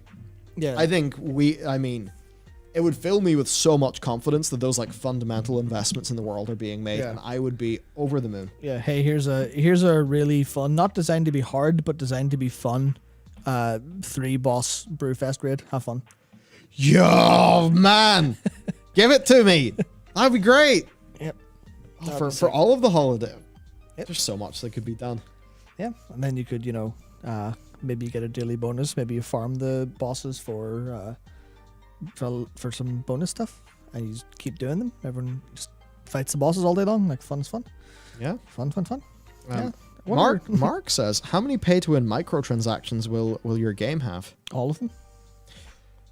Yeah, we'll have to have a level boost. We'll have to have a narrative skip, of course. Oh, you need because why make a single-player narrative game and not sell a narrative skip? Yeah. So we have to take a leaf out of the Ubisoft book, which is all the progression in the game will be about half the intended speed, unless you pay upfront 30 quid after you buy the game. How much? I'm pretty sure it's a lot cheaper for Assassin's Creed, but and then or else what will happen is, if every time you do an event in game, you or whatever, and you get your your resources. Let's say, you send some scouts off to do a thing, they come back and they have some resources for you. If you watch an advertisement, you'll get double the resources. We need to do that for mobile games. Of course, yeah, absolutely. Don't worry, none of those things will ever happen. None of those things will ever happen. Wow. None of those things will ever happen. We will never pull that utter fucking wank in things that we do, because fuck that. It is ruining video games. It is actually ruining the art of video games. Literally. All of that boosty bullshit. And I'm not saying that specifically in the MMO context. Yeah. I think it's hard to argue that World of Warcraft slows the pace of leveling to sell paid boosts, because repeatedly Blizzard have increased the default speed of leveling in the game. So, they're not doing that to sell you a paid boost. But if you look at some of those Assassin's Creed games, like I think Odyssey was really the one where it was noticed. Yeah. And in that it was like, hey, do you want your XP and your gold to feel good? Buy the boost, motherfucker. And that felt really bad. It felt like having to pay for the balance of the game. Yeah. Which is wild. Which is genius, I think. Bastards. Bastards, I tell ye. Bastards. Yeah. So look, there you go. Hey, AV Evolved. But look, that's all good stuff. And actually, this talking about the events has got me excited for 10.0. I'm so stupid. I'm going to let it happen to me again, aren't I? Just don't. Yeah, no, I need to not to. But look, if 10.0 is coming back to Azeroth and they're giving the good place we love a bunch of love, then, look, that's the number one way back to people's hearts. Yeah. For this game. So, there we go. There's more stuff to talk about. Yep, we will have to go through it. Wow, Bellular Media speed. Group. Damn, take that. Yeah. Take that, Linus. Dacker had fun with that one. Now, speaking of how Linus will, be like, well, blah, blah, blah, blah, blah, blah, blah, blah, water bottle, lttstore.com. Yep. Our version of that is going to be, wish this the Pale Beyond. Yep. Sorry, what? Oh, hello, Stanberry, the dog. Right, the other thing that's happened is video games. That's what they call them. We are a game developer. We used to be called Coffee Box Games, but way from me and Thomas's past, and we figured that we should probably go with the name that people actually recognize. So, Bellular Studios is the name of our studio. It has in fact existed for quite some time. No, we have not been making the Pale Beyond for 6 years. No. Not at all. We had one little thing that started us off, and then WoW Tales. WoW Tales obviously got lawyered, and then right after that, we had like a big game project that had a lot of really promising elements, but we just couldn't find the fun. We realized that to get this to a stage where it actually be fun for people to play in the way that we really want it to be, we would need way more money than we have. We just could not afford the development time. And that left us in the position of, okay, well, what do we do next? And that is where we're like, right, we need to think about what we can actually do. We need to gather ourselves. We need to, one project has failed.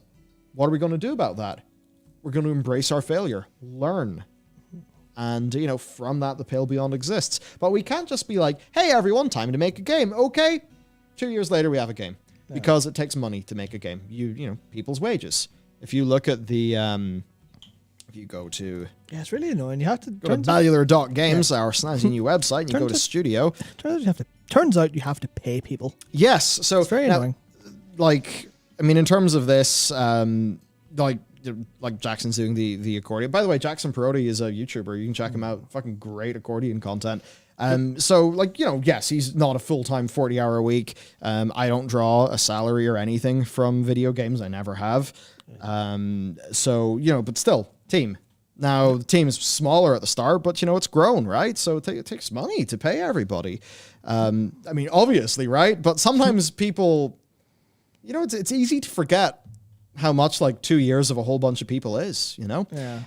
So we're in that situation. Okay, we got the Pale Beyond, we got our pitch, we got our demo, we got our script outline, we got all of our stuff. Mm-hmm. And it takes a while to get a game picked up. Going to conventions, having talks, there's two potential publishers we could go with. We ended up, of course, Fellow Traveler. We're extremely happy with that relationship. They're fantastic to work with. But, you know, it takes a while to get that publishing deal, and that's why this game started full production this April. Now, pre-production was extensive, taking place from, you know, whenever, like, the demo and everything was coming together in the earlier versions of this. But full production is April of this year, and our release, of course, is 2022. Now, there is a 9-month to a year period between, like, the demo of this and actually getting picked up, you know, by the publisher, which, of course, is what means that there's the funding to do full production. And during that, we've got 6 bits of IP from that. 2 of those were then carried forward to make more proper demos, and then 1 of those was carried forward to have, you know, a more larger sort of demo. And, you know, there's one bit of art that we've chosen to have exist that, like, you know, is obvious. That is very obviously not from the Pale Beyond. I didn't notice that before. I remember so that's one of the things that kind of comes from the lost year where you didn't really hear anything about us. And hopefully we can bring that. And, of course, How to Kill Monsters, you know, our... what was to be our first big game. Hopefully we can bring those things back. Yep. I am still like, as a human, I'm still burning with spite over it. Yes. That was like Matt's first thing, was actually programming in that. Yep. Here. So, yeah, man, video games. It's been a hell of a journey. We've finally been able to do the reveal. Finally. It's why I'm a very, very sleepy boy today. Yeah, but it has been... Now, I suppose saying a fire under someone implies something bad. It's been the wind in the sails of the team, saying... Oh, damn, there goes our dislikes as well. Yep. A lot of, It's only like 2 or 3, I think, in this video. Yeah, but a lot of people have seen this now, and the reception has been fantastic. It has been great to see everyone actually, you know, see, hey, this looks cool, great. There's been 1 or 2 funny comments of like, oh my god, this is so lame, like, it's not even an MMO. All right, Buster. I'll just make one of those in. I am sure that we could just like, hello, Noel. Of course, Noel. Where are you, Noel? Where are you, Noel? Hey, Noel. Gogglies. Right. Can we get Noel to make an MMO? You know what? Noel's a fucking epic programmer, so I'm sure he could give it a damn good try. But yeah, no, like, man, the response has been insanely positive. No, like overall, we've been super happy. Our publisher is super happy. Publisher's super happy with all of you as well.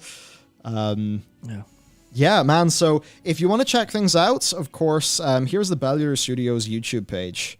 Could you drop a few of those links in chat, by the way, Matt? Yes, so there's the Bellular Studios YouTube page. Now the other cool and surreal thing is we can click on Steam, and I want to say thank you to everyone for everyone who's wishlisted the game. I think we're all pretty pleased with how the wishlists are going, so that's like really awesome. If you want to help us out, you know, consider wishlisting the game if it seems up your alley. So it's a single-player narrative RPG. Whole mission of this game, to give you a fucking great time. The way that we make games is, you know, it's 100% to put you in. Trying to think of the right way to really. Yes, you specifically, you individual person. Well, it's like, you know, really going for immersion and immersion in the fantasy, immersion in the role of the player. It's really that thing of writing games narrative, not because, you know, we're kind of sitting here being like, oh, we obviously do have a story to tell, but it's not like, hello, come bear witness to our story. Yeah. I mean, I would like it if that, but also it's we're writing so that it's your story. Yeah. And, you know, some of that is how choices matter. You know, how, you know, like different endings, some characters can make it, you know, different characters can, you know, sort of live and die depending on what you do. There's quite a lot going on there. But also it's like even just little bits of the tone of how we write. Yeah. You know, so I think it's an approach to writing that is very informed by, just very, very informed by how we can't not make something for you, because the whole DNA of us existing is literally that, you know? And then, you know, as for Thomas, so I'm the sort of thing, I'm more of a, when it comes to like specifically writing, you know, I'm not your man for writing dialogue. I think my strength's more on like script editing and that kind of thing. I can write my own dialogue and like write YouTube videos and stuff. But actual, like, you know, characters and stuff, that is where this man comes in. Hello, Thomas. That's a big B. There he is. There's Thomas. There's me. Yeah, this must be strange for people. I know. I suppose we're on one camera. But Matt looks different. Yeah. Matt looks different. This is not. It's not me. Can we get a non-scuffed? Apparently not. There we go. Hey, Thomas. We'll always do you justice. But no, Thomas is, has been there since the very, very beginning on all of this. You guys haven't seen Thomas, but There is Jojo. and there's Jojo the dog. Yes, actually, there's the art department. Sans Nadine. So yeah, there they are. There's Thomas intently looking at the computer. There's Ethan's doing some. That's Unity he's got open. What's that? Katie's got Photoshop open, doing some character lineup stuff. Can't tell what Jess is doing. Nope. And there's Jojo Also looking can't. at the camera because Jojo knows he's being watched. Yeah. What a nice dog. Lovely dog. He was like recently like dog shampooed and conditioned. His fur is like so soft, it's insane. So anyway, yeah, there's some of the studio. Of course, there are more names. There's you. So yes, Thomas, plays. Oh, actually, here's a little bit of a blast from the past. This is Unite Amsterdam 2016. It's very funny because we were gallivanting around Amsterdam. Unite, by the way, is Unity's conference. I was so close to putting it as a joke, but there is a bit where, because the four of us, so the initial founding is me, Thomas, Jess, and Jordan. Jordan's not at the company, but is doing very, very cool things, which maybe at some point we'll be able to talk about. There was, of course, like we're in Amsterdam, so what's the first thing you're going to do as a bunch of people from like Belfast? You're like, okay, well, what's up with this like fucking crazy weird shop? So there is a picture of me just being like this, surrounded by dildos. I was so tempted to use it in this video, but I didn't. Oh, actually, we can show people some of. Oh god, this is V1 of monsters. Oh boy, Why did you put that in here? because you got to own your L's. Got to own your L's. But like, I'm going to say I like the art. It maybe now the camera is me moving the camera. Maybe my camera moving does not actually make the art feel particularly great. Oh man, yeah, the tower. Oh, God, this is going to be your base. So he's using the camera system to make like a sort of a world map to take everyone through. So that's like the first version of the game. It was actually turn-based combat, and then we kind of soft rebooted game one. So this is what's going to give Matt like severe problems. Basically, the thing with this, because if you actually the full clip, you can just see like, man, this combat's kind of wank. Yeah. So what basically happened is we had to get so many technical and pipeline things. Like what that rig can do is really fucking cool. Yeah. It has some stuff where like it deletes its own arms and then puts arms back on where they have like a different perspective so that it can like go up for an attack and switch over its perspective and do it. It feels so good. Yep. But the actual combat balancing of this was done in 3 days. Yep. And that was 3 days of fighting bugs. Yeah. The whole thing was unfeasible, unfortunately. It was a very, very good, how to put it? It was a very good lesson in how much you can actually do whenever you're put under a spotlight and under scrutiny. Because I remember it was like literally those like weeks of working on the combat and then it being pretty drastically overhauled in like 1 day of feedback and going, oh shit, yeah. We've just improved here's our opening, in actually. 1 day. Here's the opening to the little demo we made. So that was fun, So in Unity, Ethan sort of did these big paintings that, I then like so many of these are literally the same asset flipped. Yeah. Because that's just the shit you got to do, right? Yeah. I have a bunch of art from this. Yeah. Which I can bring over. Do I? Yeah. Marianne, the new game is called The Pill Beyond. The Pill Beyond. Yeah, there he is. Here he comes. Oh yeah, those. We have so many of those. It's unbelievable. And unfortunately, they are currently electric taped together. So I guess one of the top ones are just going to be sacrificial. Yep. So yeah, no, this was. I wish I could get my business card out, my old business card, because it had. There's not a load of them over there. It had the alt version of this art. Oh, the alt. Because guess what? Just like Endwalker and Dragon's Dogma, this game was going to end on the moon. Oh, there it is. Yeah, just hide your contact details, please. Unlike last time. Oh, whoops. Yeah. There you go. So my contact details are hidden. It was going to end in the moon, as all good games should. Yep. So yeah, I mean, man, we have many of these. Perhaps we should put them in our Patreon packs someday. I had that on the screen. So show that again. Oh, there we go. I have a whole bunch of them. Are those upside down? Oh yeah. There's our boy. So yeah, no, man, this so many lessons learnt through the development of Pale Beyond. Pale Beyond? How to Kill Monsters. You know, initially it was called How to Kill Monsters and Influence People, which is a play in words in the book. And it had way more elements of like political intrigue and character sort of RPG stuff. And then we were like, shit, this is way too big. This is like a you know, 5, 6, 7, 8, 9, maybe $1 million budget game. We cannot do this. So, you know, we're kind of going the more roguelite-y direction, more combat only. But we, you know, you gotta walk before you run in a way, I suppose. And we just bit off more than we can chew. Yeah. So with Pale Beyond, we were just like, okay, well, hang on. The thing that you should always do is work out your strengths and your weaknesses. Yep. Double down on your strengths. Put, you know, instead of like, just put everything into the shit you know, like you do the best. Yeah. And that's where we're like, okay, hang the fuck on. We want to tell fucking great stories. We want to put players at the center of these stories. We want to transport you away to another world. What's the best fucking way we can do that? And Pale Beyond is born, grows in many different ways as the development process goes on. And, you know, now we're at the stage where beta has been started internally. Now, a beta to us looks pretty different to a beta from Blizzard. So, you know, for us, it's like all of the systems are there. It is just content polish. Yeah. Till the finish, basically. So yeah, you know, that's where we are in development. And by the way, almost like actually no, literally everything in this trailer is from the prologue, I think. Almost everything here is from the prologue. Almost everything is. So yeah, this is almost all from the prologue. You guys haven't seen really most of the stuff that's actually going on with the game right now. And this is your prologue and kind of like mostly alpha-ish footage, I would say. Yep. So I mean, yeah, man, it's been such a time.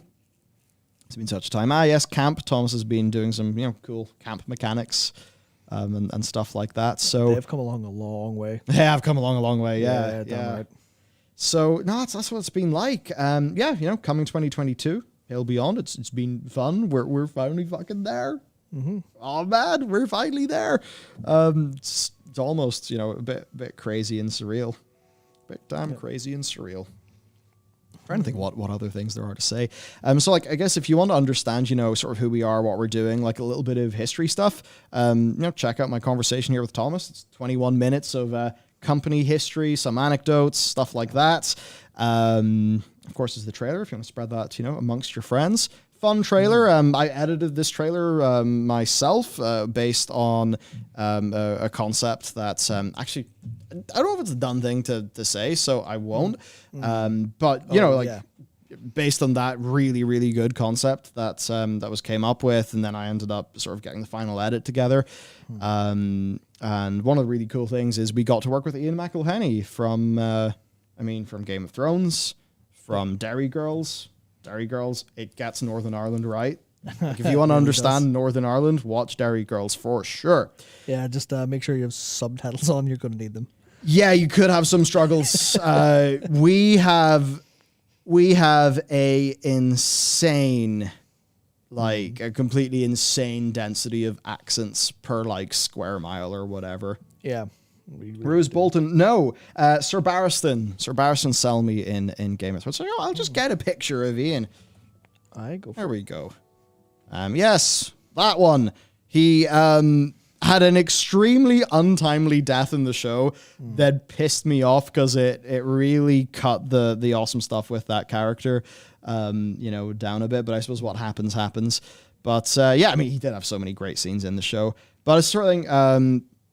Ian's, you know, he's a local, so it was really great to like just work with a local actor, and his vocal performance is just so fantastic. Oh, man. Yeah, so there was just a bit for me as an editor. I was just kind of like, oh my god, I'm editing Ian McElhenney, and I'm sure for Thomas it was a bit of like, oh, this is cool. I mean, of course, he's got to stay professional in the session, so he's not going to start, you know, fanboying out. But yeah, it was a cool moment anyway. It was a cool moment.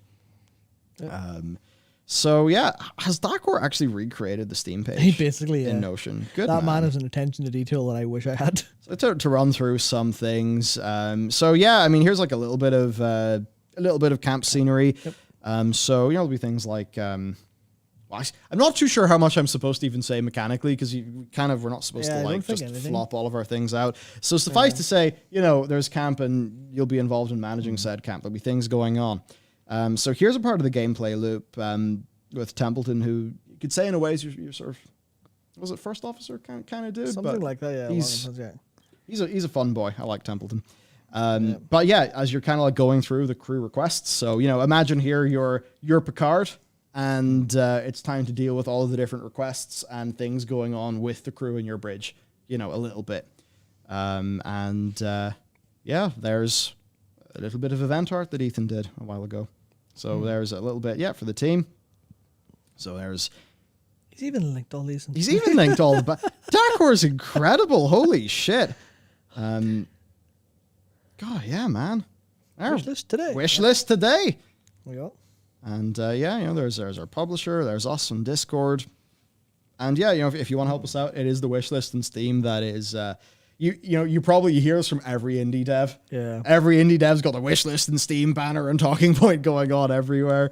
So yeah, and this is another thing too that I could talk about a little bit is some inspirations, because in fact I'm going to be driving to Donegal with my girlfriend this evening. And it was, in fact, on a drive to Donegal with my father that I listened to the Endurance audiobook. And one of the things we're going to listen to on the drive is the Endurance audiobook. Nice.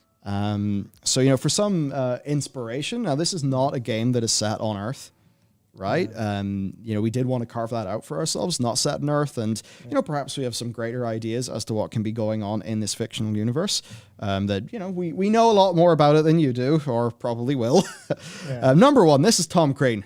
Now, Tom Crean, Irishman, you can go to his bar and you're on your way driving south. That's what you can. And Frank Hurley's photograph is, sexy dude. I will say, bit of a funny hat. Don't know if the hat is currently the style. But that's Tom Crean. He was there on Shackleton's expedition. But the dogs. Yep. Dogs, very important. We're big fans of dogs in this office.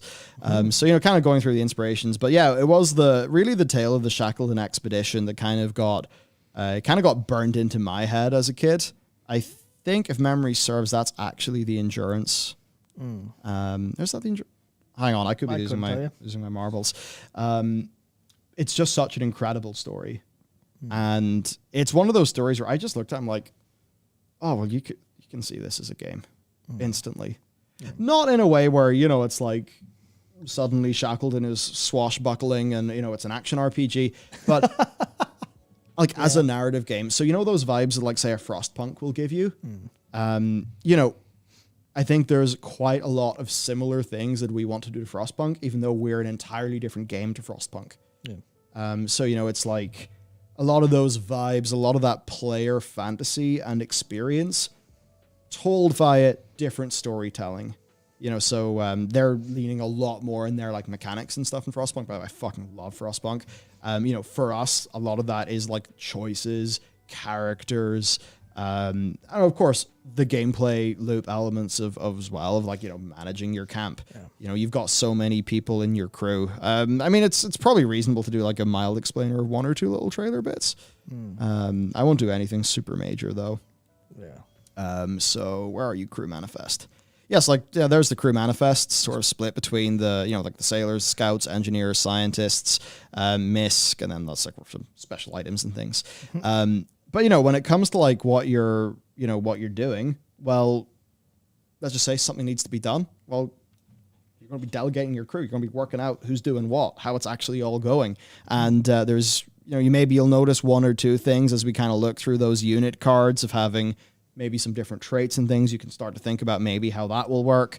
Then, there's sort of dealing with the more major characters. So I can't say too much, but, I'll think about the trailer anyway. So yeah. That's that. Look, if you want to support us, we'd really appreciate it. You can wishlist on Steam. Cool thing is, you can just go to Steam. It's pretty wild being able to do that. Yeah, and it's above Euro Truck Simulator 2. I mean, I would hope that the Pale Beyond does. I suppose that's beyond the Baltic Sea. Can we type it? Oh, yeah, there we go. We can type the channel name in and get a game on Steam. That's so fucked up. That's unreasonable. I never would have, thought that would happen. Yep. Well, actually, you know what? Considering, well, no, I considering that's been the goal for the last number of years. Yeah, I did think this would happen, but younger me maybe. Yeah. So yeah, I mean, I don't know. Is there any? Getting Banner Saga vibes, is that accurate? I would say different game to Banner Saga, but hopefully if you enjoy Banner Saga, you will enjoy what we're doing as well. Yeah. How much will the season pass cost? I mean, look, there's no season pass. But hey, like if things do well, it would be really cool to like to do a DLC, do more story after the fact. So I'd love to do that personally. Obviously, cannot announce anything. Historical fantasy game. I'd say like it's not a historical setting in that it's not set on Earth, but should feel quite historically authentic. Yeah. I would say. So will it work on Linux? I actually cannot say, but I imagine by the time this is out, given how well Proton's been going on, I imagine it'll be perfectly flat. Hopefully Proton will carry us. Yeah. There's an in-game store. Single-player narrative games should not have in-game stores. Yeah. Also, I mean, it depends on how fantasy you want to go with. Historical fantasy as an element, but if there's literally, you're not going to just be walking along the ice and just, there's a shop. You can buy some potions from the shop on the ice. Like. It's just the Antarctic potion seller. Yep. Can I buy boat skins? Oh no! Don't give them ideas. Yep. Yeah, the team very well could be watching, so don't. Don't worry, none of them would ever do that. Yeah. That's it. It's not a gacha game. It's not a gacha game. It's not an NFT scam. Oh, it should be though. You get your own unique boat.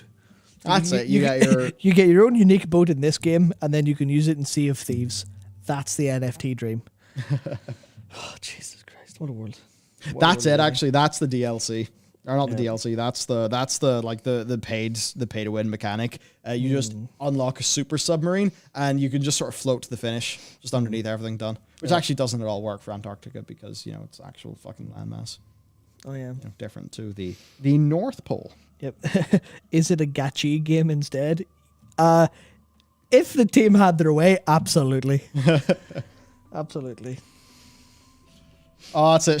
Selling more ships than Star Citizen. Yeah. Do you want the triple deluxe concierge edition? Yeah. Oh man. No, hey, I've got to say, Star Citizen. I do log in from time to time, and really, I do have a blast. There's something about it for me where it's like I go down to ArcCorp and I'm like, fuck, I'm in Blade Runner Coruscant, what the hell? Or I go to Microtech and it's like, oh, holy shit, this looks incredible. Scam. It will be a scam until I play it. There you go. Matt, you friggin' Derek Smart, Stan. Oh, you won't Jesus. understand what that is. Nikki on our team, though. He will. I know, don't worry. Yeah. There we go. So yeah, hey, man. That's it. Narrative games. Let's fucking go. Needs more cat girls. I'll have to escalate that with the team. Yeah. Just enter a special cheat code, and we'll just have Jess draw little cat ears and everyone. Not bad. Job done. Yeah, that'll do. Oh no, it'll be like a Creative Assembly, the way they sell the Blood DLC for like 99 pence. Oh, to get around for that the stuff, yeah. Total War games. We'll just sell the cat DLC. It'll be 59 pence, and it will put cat. It'll just make everyone a cat Sona or whatever. That'll be that. Except you've sort of monkey paws this. I'll go out of my way to make sure it's not cat girls, as in the 10%, the ears and tail, and maybe whiskers. I'll just be like, right, Jess, it has to be inspired by the Cats movie. Oh, that is one way to not get a good Steam rating in the DLC. That's the biggest monkey paw of all time. Well, we've got Ian McElhenney. Let's we'll get Judi Dench and we will do an official collab with cats. You know what? Not even fucking around. I really enjoyed Cats. It's awful, but just for the sheer, like, what the fuck is going on? Why does James Corden look like that? What is happening? I mean, Cats was certainly a fucking spectacle. I'll give it that. Yeah, drop acid, watch Idris Elba scenes on repeat, brain melt. Oh, man. Okay, so I'm going to take off. It is time to go. I've got to drive to Donegal and actually decompress for a weekend because this has been not just an insane week, but the actual lead up to this week's also been pretty damn insane. Pretty damn insane. If you would like to check us out, we would dearly appreciate it if you would consider wishlisting our game on Steam. In addition to that, if you want a little bit more, you can of course watch the trailer for yourself.